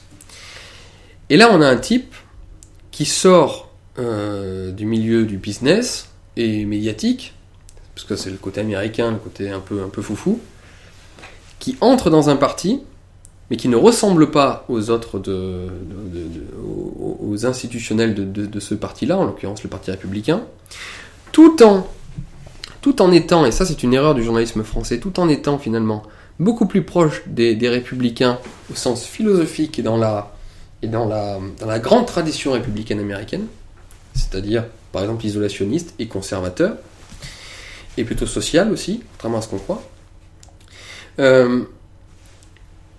Il gagne le parti, donc il a un pied dans l'institution, tout en n'incarnant pas cette institution totalement, c'est un rebelle, et il est dans une logique de winner. Et donc ça, c'est aussi quand même une grande leçon qu'on doit tirer de cette histoire, c'est que pour notre camp, il faut quand même maintenant avoir la pensée positive, comme diraient certains responsables de marketing direct, c'est-à-dire il faut être positif, il faut avoir l'esprit winner, vainqueur, voilà, comme Trump. C'est-à-dire, oui, je vais de l'avant, oui, je gagne de l'argent, oui, je me développe, oui, j'amène les gens avec moi, oui, on va changer les choses, oui, c'est possible, cet esprit-là. Et donc, l'esprit tristouné, de toute façon, c'est tous des cons, tous des bourgeois, personne ne nous écoute, viens, on boit une bière et on fait rien d'autre. Non, cet esprit-là, il est temps de le mettre de côté. Et donc, l'esprit winner important. Et puis aussi, je crois que le changement, le véritable changement, y compris en France, mais ça, vu que les États-Unis montrent toujours l'exemple, ça mettra 10 ans avant d'arriver en France, ça va être un homme qui ne vient pas des partis. Ça va être un homme qui vient de la société civile. Un homme providentiel. Oui, enfin, un homme qui sera capable, qui aura un pied dans l'institutionnel, un pied dans les partis, qui connaîtra la politique bien sûr, qui sera capable, de par son prestige personnel, de se faire soutenir par un parti, ou deux, par un rassemblement, mais qui ne sera pas un politicard. L'élection de Trump est quand même là précisément pour nous dire ça. Il y en a marre des politicards, des gens qui vivent de la politique. Et les gens attendent d'autres choses. Et pour incarner vraiment ce populisme-là, cet élan populaire qui met à terre cet establishment, on ne peut pas prendre des gens de l'establishment, même s'ils sont opposés au système. Et nous, dans notre histoire, on a justement cette histoire d'hommes providentiels qui, à chaque fois, viennent du milieu militaire et ont été des généraux. Est-ce que tu penses que c'est encore possible aujourd'hui, ou est-ce que cet homme doit venir du privé ? Je pense que cette histoire est très intéressante, c'est une bonne réflexion. Pourquoi ces hommes providentiels venaient du domaine militaire à l'époque? Parce que le système de valeurs était fait de telle sorte que ce qui était prestigieux aux yeux des gens était précisément les galons et l'armée. Donc, un militaire était auréolé d'un prestige de par son travail, donc de par son exercice, pour après prendre le pouvoir. Aujourd'hui, malheureusement, ce qui est auréolé, et c'est malheureux, mais ce qui est auréolé de la plus grande forme de prestige, c'est le milliardaire. C'est le self-made man. En France, il y a quand même plus de tabous du côté de l'argent et de l'homme qui gagne sa vie qu'aux États-Unis. Oui, mais regarde déjà dès les années 80, la popularité d'un Bernard Tapie. Le système de valeurs français a aussi changé, parce que nous sommes dans une société du tertiaire, où il n'y a pas de conflit. Donc c'est normal, on admire toujours le militaire, comme aux États-Unis d'ailleurs, les militaires sont encore très admirés, les vétérans et tout ça. On admire les militaires en France. Mais un enfant rêve sur quoi aujourd'hui? Un adolescent rêve de quoi? Il rêve de devenir Joffre ou Napoléon? Ou il rêve de devenir, je sais pas, cite-moi un nom d'un millionnaire qui a réussi par lui-même. Français? Ouais, je sais pas. Xavier Niel. Voilà. Ou il rêve de devenir Xavier Niel. Ça me fait pas plaisir de répondre à cette question. Mais c'est la vérité. Le petit peuple aujourd'hui admire non pas... Enfin, il respecte les militaires, mais il les admire, y compris quand il les critique, hein. Oh, tous ces Richards et tout ça.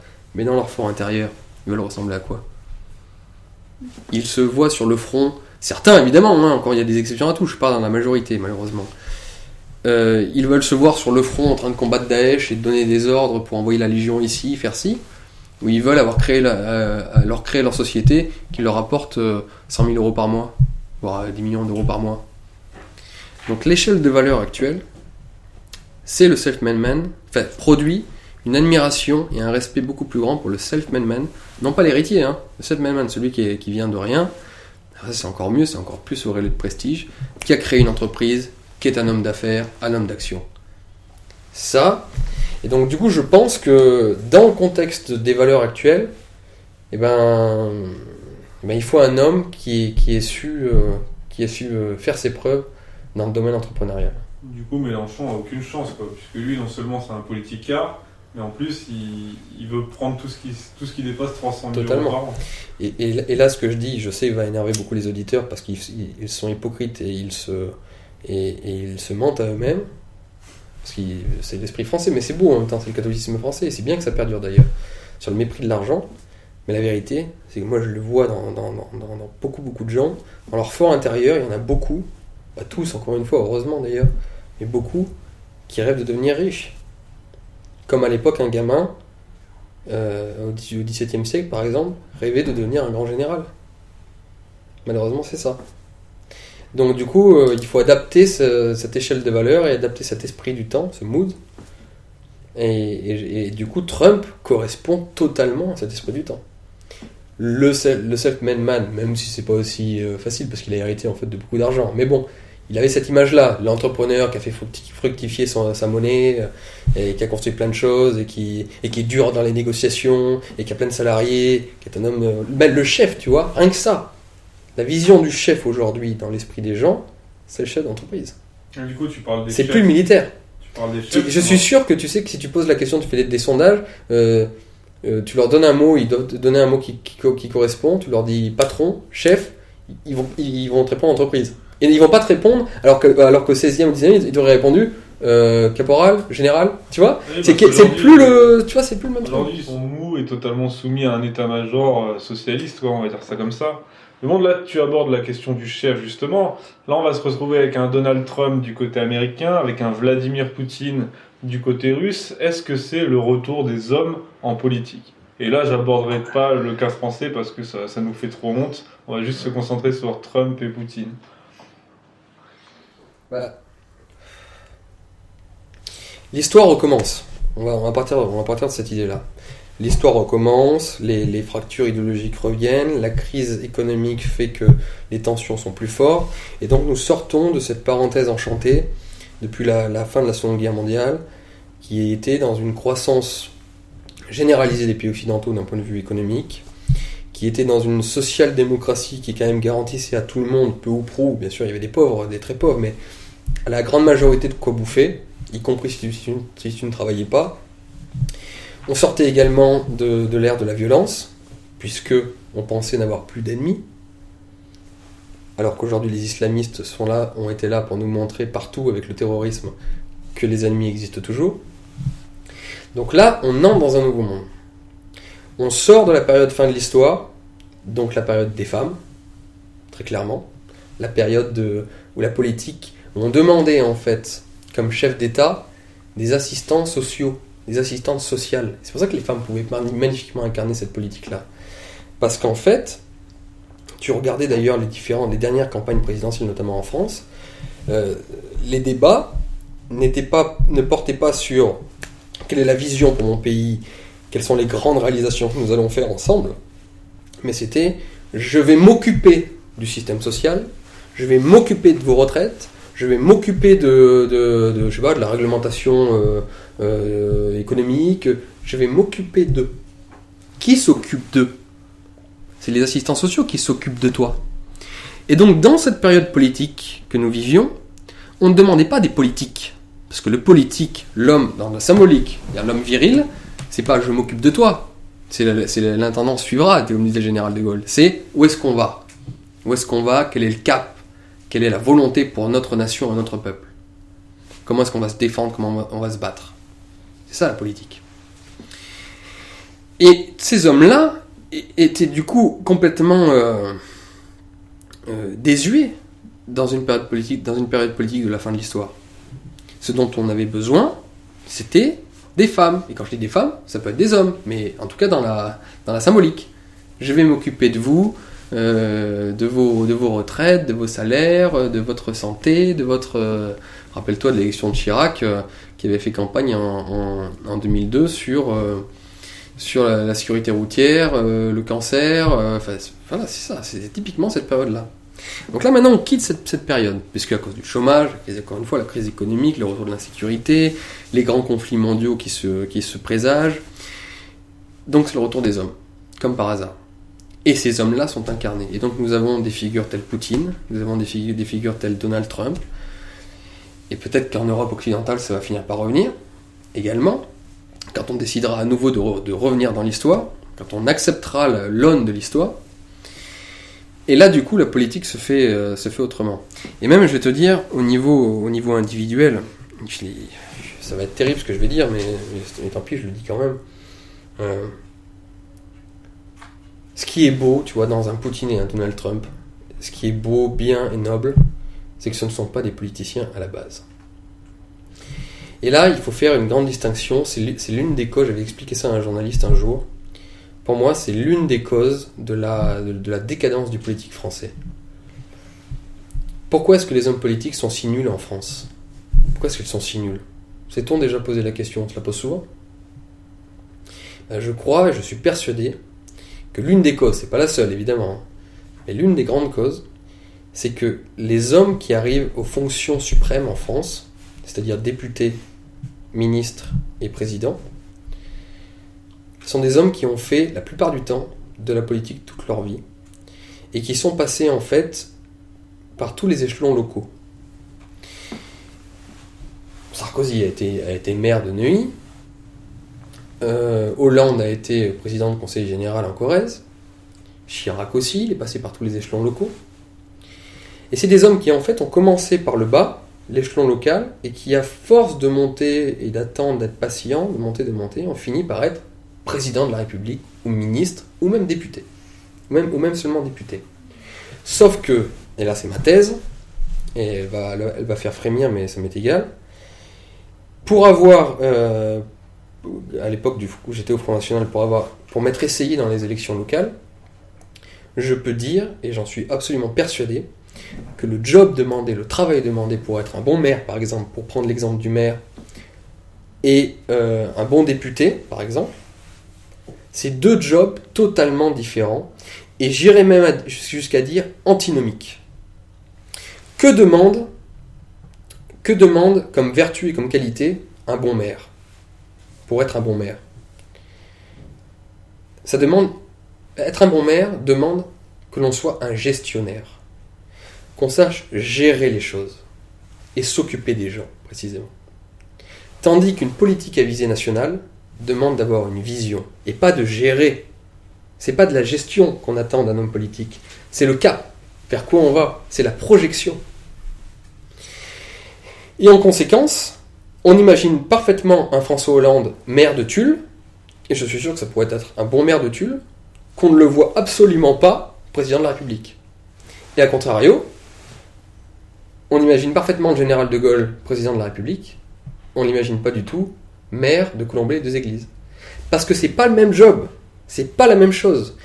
Et tu remarqueras que les pays un petit peu intelligents font une distinction très nette entre le personnel politique national et le personnel politique local. En Allemagne, par exemple, c'est très clair. En Russie, ça l'est aussi. Et aux États-Unis, ça l'est aussi. Tandis qu'en France, tous nos présidents de la République sont des mecs qui arrivent complètement épuisés par toute leur vie politicarde et politicienne lorsqu'ils arrivent enfin président de la République. Et parce qu'ils ont été formatés, parce que c'est leur caractère, ou parce que simplement le fait d'avoir vécu de ça toute ta vie t'a formaté forcément, physiquement, tu vois. T'as été formaté à devoir être sympa avec tout le monde pour arriver à te faire élire, à passer ton temps à faire des compromis, à t'occuper que de gestion, voilà, toute cette merde en fait, toute cette merde quand elle est à un échelon national, mais qui est très utile à un échelon local. Je ne crache pas du tout sur les élus locaux. Il faut des gens comme ça. Je sais qu'il en faut. Mais quand un homme a vécu que de ça et n'a fait que ça toute sa vie, il est beau prendre des grands airs parce que c'est un bon acteur quand il arrive devant les Français pour être élu président de la République, il sait quoi dire, faire le malin avec le manteau. On a entendu Alain Juppé là. Oui, faire de la je les adore. Ils prennent tous une voix un peu plus grave quand il s'agit de. Moi aussi je sais le faire. Hein. Tu te mets comme ça, tu fais ton politique. Ils savent faire, mais tout ça ne peut amener qu'à de la nullité en réalité. Et donc tu vois, ça va être plaisant de voir donc un Poutine et un Trump se rencontrer. Parce que l'un derrière a une vie de businessman, qui a fait plein d'affaires, qui a fait des conneries à la télévision, mais qui a une vie, qui est un homme, qui est un bonhomme. Et puis Poutine qui a une vie d'agent secret, c'est-à-dire c'est plutôt pas mal comme vie. Et c'est ces vies-là qui justement font de toi un grand homme, qui font de toi un homme qui peut avoir une vision et qui peut vraiment faire de grandes choses. Alors, je sais ce qu'on va me dire, parce que du coup je connais les contre-arguments, on va me dire oui mais c'est bien que les hommes politiques aient aussi un ancrage local, comme ça ils connaissent la vie des Français. Ça c'est une connerie absolue. Une connerie absolue. Déjà la plupart de ces hommes qui ont une visée nationale et qui ont un ancrage local, prends un Alain Juppé, ou par exemple on l'a très bien vu avec Jean-François Copé, qui est maire de Meaux, et qui se vante en permanence de son ancrage local, et qui fait qu'il est en permanence en contact avec ses administrés, ne connaît pas le prix d'un pain au chocolat. C'est des menteurs. Ils sont élus maires parce qu'ils savent serrer des mains et faire des sourires à tout le monde, et dire ce qu'il faut dire, et caresser dans le sens du poil tout le monde. Mais après, une fois qu'ils sont élus, je les connais, je sais comment ils fonctionnent. Ils ont leurs adjoints qui font vraiment les affaires courantes, et eux, ils ne sont qu'à Paris, ils ne s'occupent que de la télévision et comment après passer au stade supérieur. Ça ne permet pas de mieux connaître la vie que d'être un hypocrite en province pour essayer de se faire élire, c'est faux. La plupart des grands hommes dont je te parlais, qui n'ont pas eu d'ancrage locaux, connaissent la vie des gens. Et pourquoi est-ce qu'ils connaissent la vie des gens la plupart du temps ? Parce qu'ils en viennent. Déjà, premièrement, la plupart des grands hommes viennent du peuple, c'est pas des héritiers. Et pour ceux et pour les autres, il y a parce qu'ils ont fait ils ont occupé des jobs, ils ont fait des travaux, ils ont mené une vie telle qu'ils sentent les gens. Tu comprends ? Ils sentent les gens parce que ils se sentent appartenir à ce peuple-là. Et c'est pour ça qu'après ils peuvent le mener à des grandes destinées parce qu'ils en font vraiment partie. Et je ne crois, et alors l'expérience le prouve, je ne crois absolument pas que parce qu'on passe par des échelons locaux, on est plus proche des gens et on ressent plus les gens. D'ailleurs, si c'était le cas, ça se saurait. Alors encore une fois, certains oui. Il y a certains membres de notre personnel politique local qui sont des vrais gens, qui sont exceptionnels, et qui d'ailleurs souvent ne sont pas des politiciens professionnels. Des gens qui sont bouchers, qui passent maire après, par exemple, ou qui sont artisans, et ou notables, mais après qui rentrent en politique après seulement. Mais tous ces politicards qui ne font que ça de leur vie, ça ne peut pas donner de grands hommes. Ça ne peut pas donner des gens qui ont une vision et qui ont après à la fois un projet politique sérieux et des reins solides. Ça vaut rien. Voilà. Tout à l'heure, Donc, le retour des hommes en politique est souhaitable, est souhaité, et on le constate déjà aujourd'hui, je te dis, dans déjà 2 grands pays, Russie et États-Unis, ce n'est pas rien. Et il est temps que ça revienne également en France et en Europe occidentale. Il est temps de vraiment balayer le temps des assistantes sociales qui parlent au bon peuple en lui faisant des jolis sourires. Et d'ailleurs, ça se voit au niveau du sourire. Tiens. Je te fais encore une petite aparté là-dessus. Poutine, Trump, des gens comme ça, ou je te parle même pas des hommes de l'époque, le général de Gaulle, Napoléon et tout, c'était pas le sourire white. Tu les voyais pas en train de sourire en permanence comme des cons, excuse-moi, mais comme des cons. Tu étais un homme politique quand tu avais l'air maussade, tu faisais la gueule, tu avais l'air sérieux, tu étais grave. Et les assistantes sociales pourries que nous avons aujourd'hui, c'est la prime au joli sourire, je suis gentil avec toi, et donc, mais il est sympa, je vais voter pour lui s'il est sympa. Ça, c'est insupportable. Il est temps de retrouver des hommes, et des hommes qui ont une vision, des hommes qui ont des projets pour l'avenir, et pour leur pays, et qui ont une grande destinée, et bon sang, des grandes projections qu'ils veulent incarner et porter. Ces hommes-là sont des torturés, et souvent froncent les sourcils, tu vois. Donc ils sont pas sympas. Mais il faut pas que le peuple vote pour quelqu'un qui est sympa. Et donc, espérons qu'avec le retour de l'histoire, l'attente des populations en Europe occidentale change, et donc se remettent à demander pour les diriger des véritables hommes, et que on peut résumer tout cela par le retour de la virilité en politique. Voilà. Donc tu as parlé tout à l'heure du corps électoral français, de la jeunesse, de la vieillesse. Tu as parlé aussi concernant les Américains des minorités. Donc tout ça pèse dans la balance. Est-ce qu'il n'y a pas au final un problème en soi avec la démocratie? Et de plus en plus, parce qu'on a vu aux États-Unis que le corps électoral blanc baisse de 2% à chaque élection. Est-ce qu'il n'y a pas finalement un problème avec la démocratie pour envisager notre salut ou pour envisager le retour de la souveraineté, puisque tout simplement c'est un problème mathématique? Alors c'est une question très intéressante. Alors, je voulais évoquer ce sujet sur les problèmes intrinsèques de la démocratie par rapport à notre combat. Et c'est certain que si Trump avait perdu, ça aurait illustré mon propos de manière très pertinente, tu vois, très pertinente. Là, Trump est arrivé à passer par-dessus, en vertu du caractère américain, d'ailleurs. Mais ce qu'il faut constater, et on l'a vu par exemple pour le Front National, très clairement aux dernières élections régionales, on constate que ce peuple originel, celui qui a fondé la nation, il arrive un moment où ce peuple-là devient minoritaire face à toutes les minorités additionnées. Et aux personnes âgées qui ne votent pas de toute façon.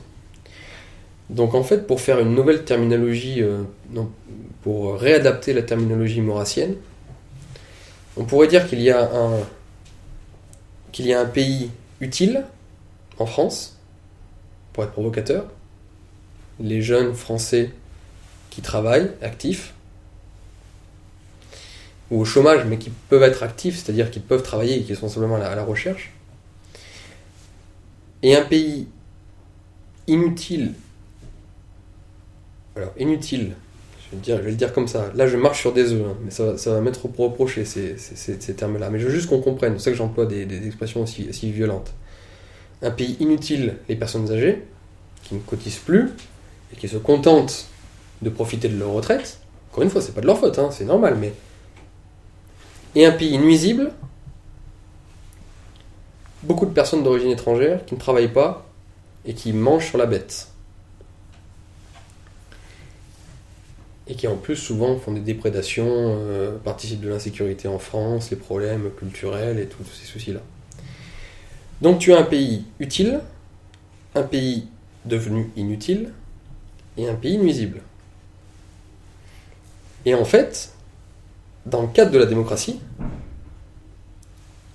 le pays nuisible et le pays inutile est majoritaire face au pays utile. Et donc, si ces deux parties de la population, si ces deux pays-là votent contre le pays utile, le jeune français européen de souche qui veut monter sa famille, trouver du travail en France, eh ben, il est... Tu vois ce que je veux dire ? Dans le cadre démocratique, il ne peut rien faire. Il se fait baiser. Parce qu'il a en face de lui des vieux qu'il aura beau essayer de convaincre et lui dire « Oh là là, on va pas brouiller nos vieilles années maintenant, donc on va continuer à voter pour la continuation du système. » Et puis des personnes qui sont hors système, mais qui en profitent bien, et qui ne voteront évidemment pas pour un patriote, pour des raisons que tu imagines. Et donc tu te retrouves coincé, où tu es dans ton pays, c'est toi qui le portes, c'est toi qui travailles, c'est toi qui veux fonder une famille, faire des enfants, le développer, mais quand l'heure des élections arrive, tu perds toujours, parce que l'homme ou la femme qui est élu par les voix de gens qui ne pensent plus à l'avenir, qui pensent seulement à leur mort prochaine, donc qui ne se projettent pas, et les gens qui veulent la destruction consciemment ou inconsciemment, volontairement ou involontairement, de ton propre pays, et qui ne voteront pas pour toi. En tout cas pour un candidat qui t'incarne. Donc, dans ce cas de figure, que faire ? Et c'est là où on voit une limite de la démocratie. Alors Trump, encore une fois, parce que le pays inutile, c'est-à-dire les personnes âgées, est plus faible, et ben ce peuple-là, contre les minorités, a pu reprendre du pouvoir et a pu finalement élire quelqu'un qui l'incarnait. Bien, super. Mais en France se pose la question. En France, aux dernières élections régionales, puisqu'aujourd'hui les voix de ce mécontentement du pays actif se portent sur le candidat Front National, en tout cas c'était le cas pour les régionales, peut-être qu'un jour ça changera, ce sera un candidat de droite, ou un candidat hors les murs, hors système, mais là, seulement dans la sociologie, seulement dans le constat, seulement dans le constat, c'est la candidate du Front National qui porte ses attentes de ce pays actif, de ce pays utile, et bien à chaque élection, elle ne peut pas faire 50,1 parce qu'elle se prend dans la tête les personnes âgées et les minorités. Donc, c'est la raison pour laquelle on ne répondra pas dans cette session-là parce que celui-là est surtout sur l'élection de Trump, mais on va être amené à réfléchir sur que faire dans ce cas de figure. Parce que j'irais même te dire quelque chose de plus grave. C'est qu'ok, Trump a gagné. Trump a gagné. Donc il y a plein de gens qui vont dire, vous voyez que c'est possible. Et bien sûr que c'est possible, et génial. Je bois un verre avec eux et il n'y a pas plus heureux que moi aujourd'hui. Mais va-t-il changer fondamentalement quelque chose sur le processus global du grand remplacement américain ? Il va sans doute expulser des clandestins. Mais est-ce que vraiment il va mener une politique en faveur du peuple autochtone au niveau de sa propre production ? La démographie. Est-ce que ça va changer ? Est-ce que Marine Le Pen, une fois qu'elle aura viré dans son programme les délinquants, est-ce que ça va vraiment changer, si par miracle elle arrive au pouvoir, est-ce que ça changerait vraiment le rapport de force démographique ? Pas, en tout cas dans son programme, rien ne pourrait faire croire à cela. Et dans le programme de Trump non plus. C'est simplement une défense tel un syndicat. Là on va défendre aujourd'hui, de manière circonstanciée, les intérêts de cette population. Donc ça aidera bien sûr dans la natalité, ça va bien sûr aider, c'est évidemment pas, c'est parfait. Mais le problème de fond, la lame de fond reste la même. Et donc, même si on va avoir beaucoup d'amis qui vont dire, en vertu de cette élection de Trump, voyez qu'il est possible de faire quelque chose à travers la démocratie, c'est bien la preuve. Donc cessons tout défaitisme et continuons à aller là-dedans. Et maintenant engageons-nous encore plus pour un candidat de droite ou Marine Le Pen ou je ne sais qui. Oui, mais attention, parce que le cas de figure dont je viens de parler, c'est pas ce que je veux, c'est pas ce que je pense, c'est mathématique. Et d'un point de vue mathématique, moi je ne voudrais pas rester coincé dans un système qui fera que de fait, à chaque fois et de toutes les manières, je serai perdant. Parce que je fais partie de la catégorie utile de la population. Et j'ai une famille à faire dans ce pays. Et je ne vais pas me laisser tuer, ma famille et moi, parce que je vais rester bloqué dans un système qui fait que de toute façon je vais perdre à chaque fois, parce que le pays inutile et le pays nuisible vont voter contre moi. Donc ça, c'est une réflexion à mener. Donc que faire? On verra ça dans un prochain Sécession. Oh.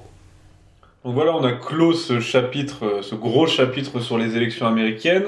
Tu as abordé le sujet de la Syrie tout à l'heure. En cas d'élection de Clinton, qu'est-ce qui aurait pu se passer en Syrie? Et là, maintenant, avec Trump, les choses vont être un peu plus apaisées, si on peut dire, entre guillemets, On espère, à long terme, peut-être. Donc toi, tu reviens justement d'un voyage en Syrie très récemment. Alors, est-ce que tu peux nous faire un retour d'expérience? Pourquoi as-tu été là-bas et quelle information as-tu à nous donner? Je suis rentré il y a 2 semaines de Syrie. Je suis parti là-bas pour faire pas mal de choses, dont d'ailleurs, parmi ces choses, je sais pas si je peux le dire, un reportage va sortir. Donc là, je me suis improvisé journaliste. C'est un métier intéressant. Comme ça, j'aurais fait pas mal de métiers dans ma vie. Donc là, j'ai voulu m'improviser journaliste. Reporter, en tout cas. Ouais, donc bon, on verra. Vous attendrez pour regarder ça sortira très prochainement, je l'espère, et c'est quelque chose dont je suis assez fier et qui j'espère sera très partagé et beaucoup vu. En espérant que les types de notre camp fassent pas les... Ça c'est un ami qui dit ça, c'est Yann Mercado, qui explique qu'on fait les radins du partage chez nous, tu sais. C'est-à-dire que les gauchistes, ils partagent tout sans réfléchir, afin que ce soit vu un maximum de fois. Que chez nous, il y a une sorte de dédain aristocratique qui fait qu'on va favoriser éventuellement, on va regarder, mais on ne va pas partager, on va pas retweeter ou partager. En revanche, on retweet beaucoup les médias institutionnels et pas les... Parce qu'on n'a pas cette logique communautaire encore, et en fait on devrait, à chaque fois qu'on apprécie quelque chose, ou même qu'on apprécie qu'à moitié, parce qu'il y a une petite chose sur laquelle nous ne sommes pas forcément d'accord, et bien qu'on ait le réflexe quand même de partager pour que ce soit vu, et que ça puisse convaincre un maximum de gens. Et ça, c'est un réflexe à prendre. Donc là, autant sur mes vidéos à moi, ça m'est égal si on partage pas, enfin ça m'ennuie évidemment, mais je vais pas faire ma putaclic, comme on dit, je vais pas demander est-ce qu'on me partage. Je vais le faire à ta place. Tu le fais à ma place. Partager cet entretien. Voilà. Mais en revanche, là, pour ce reportage sur la Syrie, là, je vais demander très clairement, tous ceux qui l'ont vu et à qui ça a plu, vous partagez, vous balancez, parce que c'est un truc qu'il faudra qu'il soit vu le maximum de fois. Donc là-dessus, je serai intransigeant, parce que c'est pas moi qui est en cause, là, pour le coup, c'est un peu plus grand que moi, si tu veux, beaucoup plus grand que moi. Donc là-dessus, je serai chiant, j'ai demandé partager. Après, sur mes affaires à moi, c'est au bon plaisir de chacun. Mais sur la Syrie, donc, je suis rentré, donc la situation s'améliore. Alors j'ai pu pour la première fois de ma vie découvrir ce que c'était que d'être réveillé par des bombardements et des combats, parce que les rebelles islamistes ont eu la bonne idée d'attaquer Damas un jour où j'y étais. Donc c'est être réveillé à 5h du matin par des bombardements qui sont à quelques rues de là où vous dormez. C'est bizarre, hein, c'est particulier, c'est une expérience à vivre. Et c'est incroyable de voir les Syriens qui vivent dans cet état-là depuis des années. Eux, ils sont habitués, les pauvres. Mais pour un occidental, pour un Européen... Je peux te dire que j'avais les yeux ouverts comme ça et je sortais et que je me suis pas rendormi, hein, parce que pendant 5 heures ça a tiré, t'entends des bombardements, des bruits sourds, de la fumée, tu vois, à côté de là où tu dors. C'est les quelque Syriens chose. que tu voyais autour de toi, ils y prêtaient pas attention, ils avaient l'habitude? Oh, peu étaient dans la rue quand même, hein, parce qu'évidemment c'était tôt le matin déjà aussi, mais c'est évident que les pauvres sont habitués. Et moi c'était une expérience pour moi, tu vois, d'être réveillé par cela, c'est particulier. Tout ce que je peux dire, c'est qu'en fait, j'ai pu parler à pas mal de gens, dont d'anciens rebelles, pas rebelles armés, mais en tout cas anciens opposants au régime de Bachar al-Assad tel qu'on le décrit. Et il est évident que l'avenir de la Syrie tient en la survie de l'État.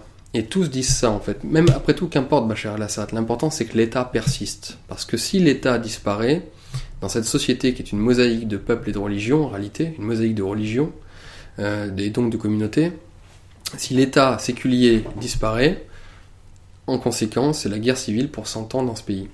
Et donc du coup, même les gens qui sont opposés à Bachar el-Assad, dans ce conflit-là, en viennent à soutenir l'État, donc Bachar el-Assad, parce qu'ils savent que, ok, ils sont opposés à lui pour telle raison politique ou ceci ou cela, mais il n'empêche que si celui-là tombe, eh bien c'est l'État et donc toute la structure institutionnelle syrienne qui tombe, et en conséquence, c'est les communautés qui sont livrées à elles-mêmes, et donc qui vont se taper sur la gueule en permanence pour 100 ans, comme on le voit en Libye avec le règne des tribus aujourd'hui. C'est un État, Donc qu'on l'aime ou non, qui était quand même garant de liberté fondamentale, de laïcité. Bien sûr, mais ça je l'ai déjà évoqué, donc je ne vais pas le réévoquer aujourd'hui, mais là je veux juste évoquer la philosophie politique en fait, tu sais. La raison d'État, comme disait Richelieu, qui est une tradition en plus très française, mais en fait l'État a une vertu en tant que telle, c'est qu'il permet de garantir cette unité nationale. Et donc l'État syrien est extrêmement, excessivement important aujourd'hui dans le cadre de ce conflit, et dans le cadre de ce conflit qui a quand même des ressorts très communautaires, des ressorts très religieux, une connotation. Donc, mais j'ai vu, moi, plein de musulmans sunnites qui étaient, par exemple, qui sont opposés clairement, enfin, pas opposés, mais que ça dérange, tu vois, je suis honnête, que ça dérange de voir dans un pays musulman un alawite au pouvoir, parce que parmi les musulmans, même si... alors, il faut que j'explique là. Les alaouites, dans notre perception française, sont musulmans et appartiennent au chiisme. Ce qui est en fait, dans le fond, totalement faux. Et 90% des musulmans connaissent ça. Les alaouites ne sont pas musulmans. C'est une religion à part entière. Ils ont des attributs de l'islam chez eux, mais ils ont aussi des attributs du zoroastrisme et de bien d'autres religions. En fait, c'est une sorte de religion synthétique qui a pioché un peu de partout.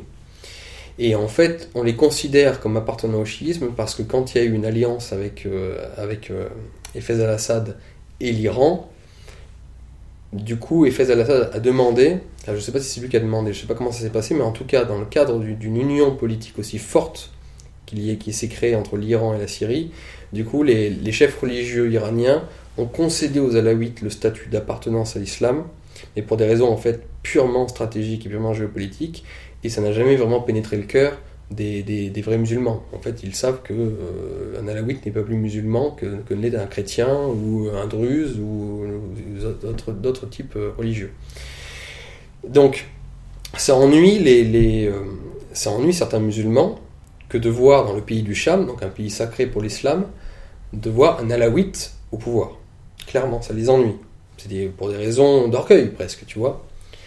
Mais malgré ça, ils sont prêts à passer outre, parce qu'encore une fois, cet alaouite-là est à la tête de l'État, et que sans l'État, c'est la guerre civile. Et donc, même s'ils ont des problèmes sérieux avec le régime, et d'ailleurs, tu sais, de ce qu'ils m'ont dit, ils n'ont même pas des problèmes avec Bachar el-Assad. Parce que Bachar el-Assad est un homme, c'est de la provocation, mais c'est la vérité, un homme plutôt doux, et plutôt très sympa, en réalité. Et les exactions qui peuvent être commises ou les excès d'autorité du régime sont faits par en tout cas c'est ce qu'on m'a dit, par les services de sécurité. Une sorte de FBI syrien, si tu veux. Et en fait, dans ce FBI syrien, il y a un maximum de communautés minoritaires. C'est-à-dire qu'en fait, ce FBI syrien qu'est la security, en fait, est composé essentiellement d'alaouites, de chrétiens, et d'autres minorités en Syrie, et non pas justement de la majorité musulmane sunnite. Et donc du coup, pour un musulman sunnite, parfois, de devoir faire affaire avec ces forces de sécurité qui ont tout pouvoir, ou presque, qui ne sont pas musulmans, il y a des problèmes d'orgueil, de vexation, il y a des excès de temps en temps, comme tout pouvoir a ses excès, donc voilà, ça les vexe et ça peut les énerver. Mais malgré ça, ils sont prêts à passer outre pour défendre l'État. Et alors donc j'ai discuté avec des gens comme ça et qui m'ont dit par exemple que donc là pour le moment il fallait défendre l'État et donc Bachar el-Assad, mais qu'à terme quand même il faudrait que Bachar el-Assad quitte le pouvoir afin de mettre un dirigeant sunnite à la tête de la Syrie. Et j'ai répondu notamment à cette personne très intelligente, ancien journaliste à l'étranger, tu vois, des gens vraiment très cultivés. Je lui ai répondu très clairement et assez franchement que je comprenais son point de vue, dans le sens où la majorité du peuple syrien est sunni, donc il serait à peu près normal que le dirigeant de l'État soit un sunnite. Mais je dis que de mon point de vue d'occidental, mon point de vue d'européen, c'est une garantie pour moi que le dirigeant syrien ne soit pas sunni. Pourquoi ? Parce que le problème avec les musulmans sunnis, il le prouve assez bien malheureusement ces dernières années, c'est que il existe bien entendu plein de musulmans sunnis, j'en connais, qui sont des gens très bien, des gens exceptionnels, tolérants des autres minorités, des autres religions, des chrétiens par exemple notamment, et qui les tolèrent absolument, et notamment en Syrie où l'islam, y compris l'islam sunnite en Syrie, est beaucoup plus... il ressemble au soufisme, c'est un islam assez tolérant. Mais le problème c'est que, on le voit en France, c'est toujours où est la barrière entre un musulman modéré et un musulman islamiste. Et donc en fait le musulman modéré a toujours un risque, pour une raison ou pour une autre, de devenir un islamiste. Et donc même si à la tête de la Syrie demain était un dirigeant tolérant, très sympathique, musulman sunni, bon, s'il est effectivement tolérant et qu'il n'agresse pas les minorités, notamment chrétiens, parce que je suis attaché au sort des chrétiens d'Orient, ça va. Mais qu'est-ce qui me garantit vraiment que ce même type, ou son successeur par exemple, ne devienne pas du jour au lendemain un islamiste qui décide de faire payer la dîme aux chrétiens ou de les exterminer ? Et donc en fait, je suis désolé de le dire, mais le fait du coup qu'à la tête de l'État syrien soit un représentant d'une communauté qui n'appartient pas à la communauté majoritaire, bah, du coup est une garantie de défense des minorités.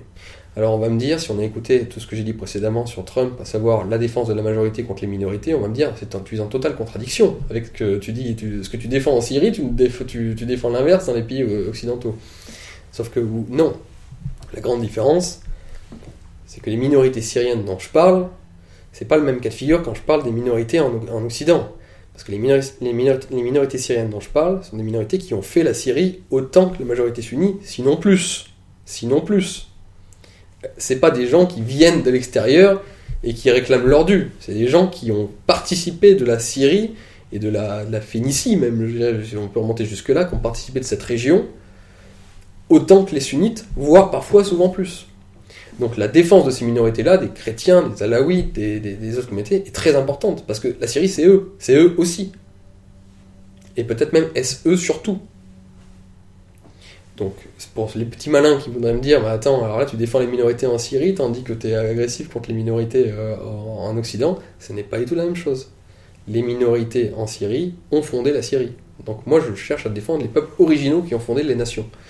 Donc voilà, c'est pour ça que c'est compliqué, et je disais que c'est et que même si et c'est encore une limite de la démocratie, tu vois, encore une limite de la démocratie. La démocratie s'exprimant parfaitement en Syrie, oui, demanderait à ce qu'un musulman sunnite soit à la tête de l'État syrien. Mais il suffit qu'il y ait une flambée d'islamisme, comme d'ailleurs c'est le cas en ce moment dans la plupart du monde arabe, pour que d'un coup, ce dirigeant sunni à la tête de la Syrie ou d'un autre État se transforme en radical islamiste fou furieux. Tandis que le fait d'avoir des dirigeants qui appartiennent à une minorité est une garantie, pour nous occidentaux, et on doit penser à notre intérêt dans ce cas de figure, c'est une garantie que ces pays-là ne deviendront jamais des pays fanatiques. Et ça, c'est quand même intéressant. Donc c'est quand même, là encore, à réfléchir et à analyser. C'est quand même une des raisons fondamentales du pourquoi il faut soutenir et l'État et même Bachar el-Assad. Parce que c'est bien qu'il y ait quelqu'un appartenant à une minorité à la tête d'un État arabe. Parce qu'au moins, avec un type pareil, on sait que l'État syrien ne deviendra jamais Daesh. Jamais. C'est plutôt pas mal pour nous, ça, quand même, non ? Donc voilà, j'espère que ça fera réfléchir. Donc pour terminer, on va quand même dire un mot sur la France. Je sais que l'actualité est très portée vers l'international. On a fait une grosse partie sur les États-Unis. Après, on est passé à la Syrie, puisque c'est ton actualité à toi. Tu revenais de Syrie. Mais là, on va quand même parler. Il se passe des choses en France, et notamment cette répartition insensée des migrants de Calais.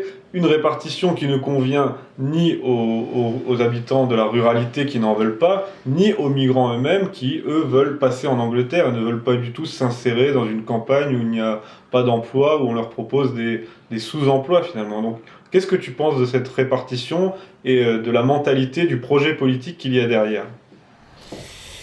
Bon, c'est vrai que pour cet entretien, du coup, on a essentiellement parlé de politique étrangère, en parlant des États-Unis, puis là de la Syrie.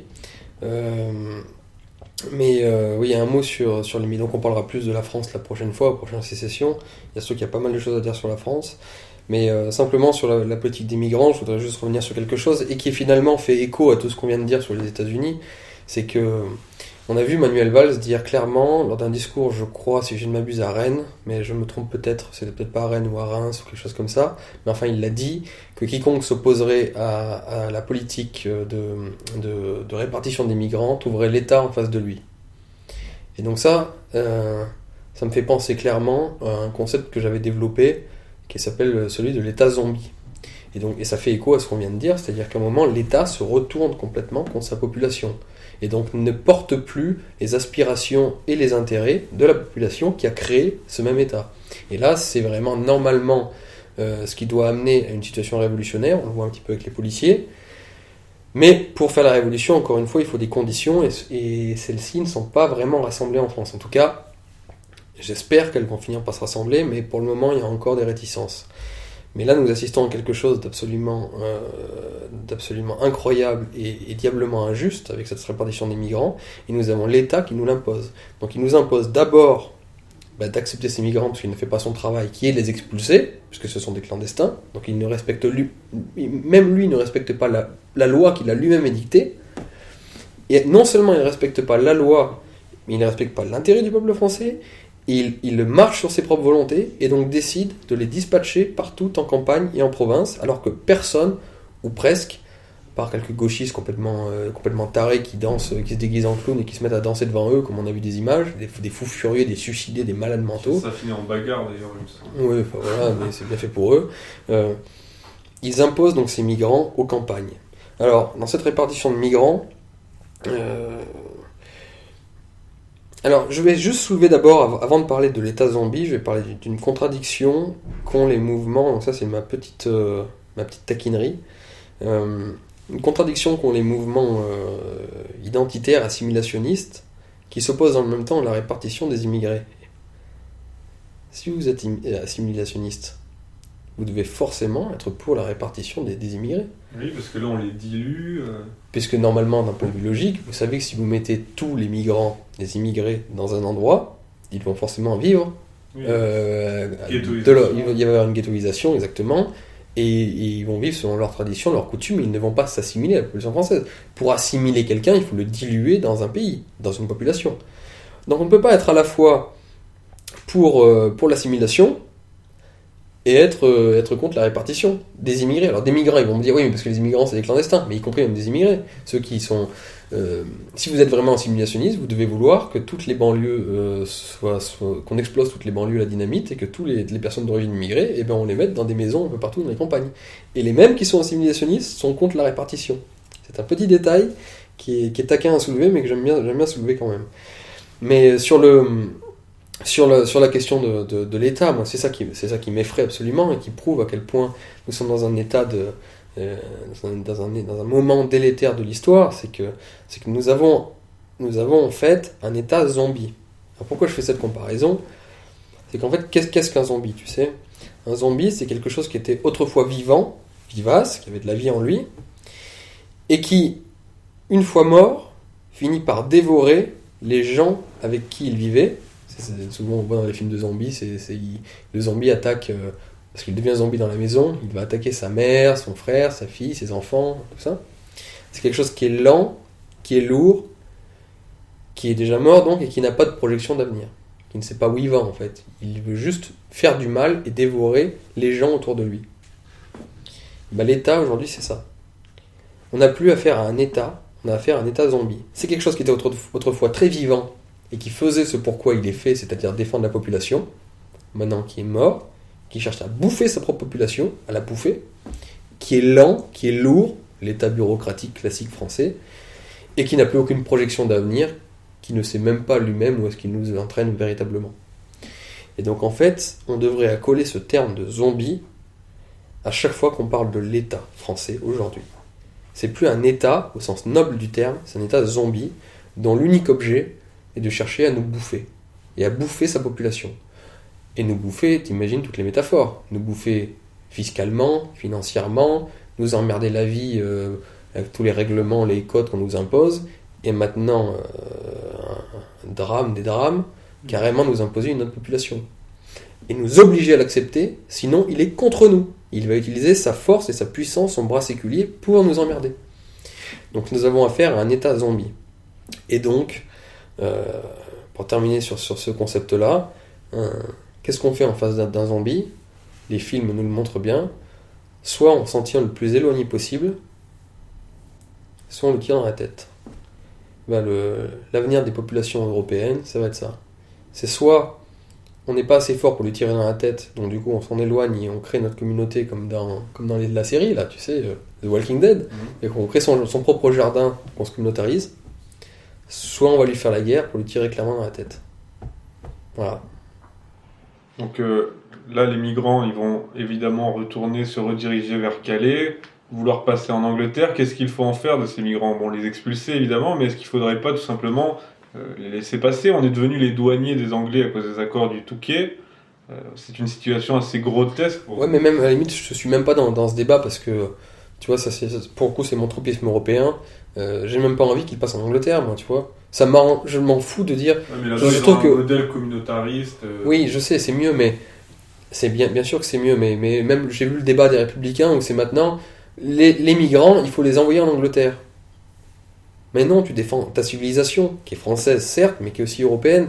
Et normalement, ces migrants ne doivent être ni en Angleterre, ni en France. Donc, il ne s'agit pas de savoir si on les laisse passer en Angleterre, il s'agit de les virer, de les renvoyer dans leur pays, c'est tout. Point barre. Okay. Sauf quelques cas exceptionnels de gens qui fuiraient vraiment des situations dramatiques, mais ils doivent être 1% dans le tas, et encore même pas. Et éventuellement, eux, les conserver en France, le temps de pouvoir les mettre à l'abri dans leur pays d'origine. Éventuellement. On n'est pas des monstres non plus. Mais la plupart des gens qui sont en France ne fuient rien du tout. Et la preuve en est d'ailleurs, c'est qu'il n'y a ni femme ni enfant avec eux. Je crois que j'ai même entendu Sarkozy. Ah oui, c'était Sarkozy, mais je sais pas si tu as remarqué, maintenant on dit plus expulsé, et même Sarkozy ne le dit plus, on dit raccompagner dans leur pays. Mais voilà, mais c'est toute cette politique. C'est la novlangue. Non, mais c'est la politique encore de gens qui s'occupent de vous, voilà. C'est pas des hommes virils, parce qu'il faut pas heurter les oreilles. Cette espèce d'état de Watt où on a affaire qu'à des grosses carpettes. Et oui, on raccompagne. On appelle un Uber pour les migrants, pour qu'ils rentrent chez eux. Ça n'a aucun sens. Déjà, d'une, il ne faut pas qu'ils rentrent. On doit être capable de les arrêter à la frontière. Et de deux, s'ils sont là, eh bien, ils rentrent chez eux. Ils rentrent chez eux sous peine d'enfermement ou d'envoi ou de renvoi dans le pays manu militari. C'est la seule façon de se protéger de cet afflux de migrants qui va être gigantesque dans les années à venir à cause de la démographie africaine.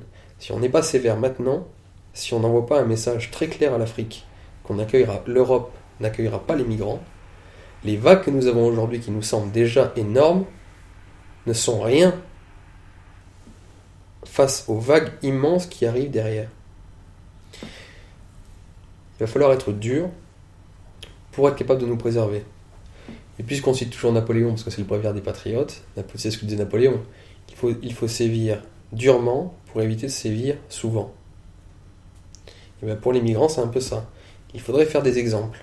Et là, plus on en accepte, au prétexte de raisons humanitaires, plus on pousse des millions de personnes en Afrique à venir et à tenter leur chance à venir en Europe. Et d'ailleurs, pour un homme de gauche, il devrait réfléchir.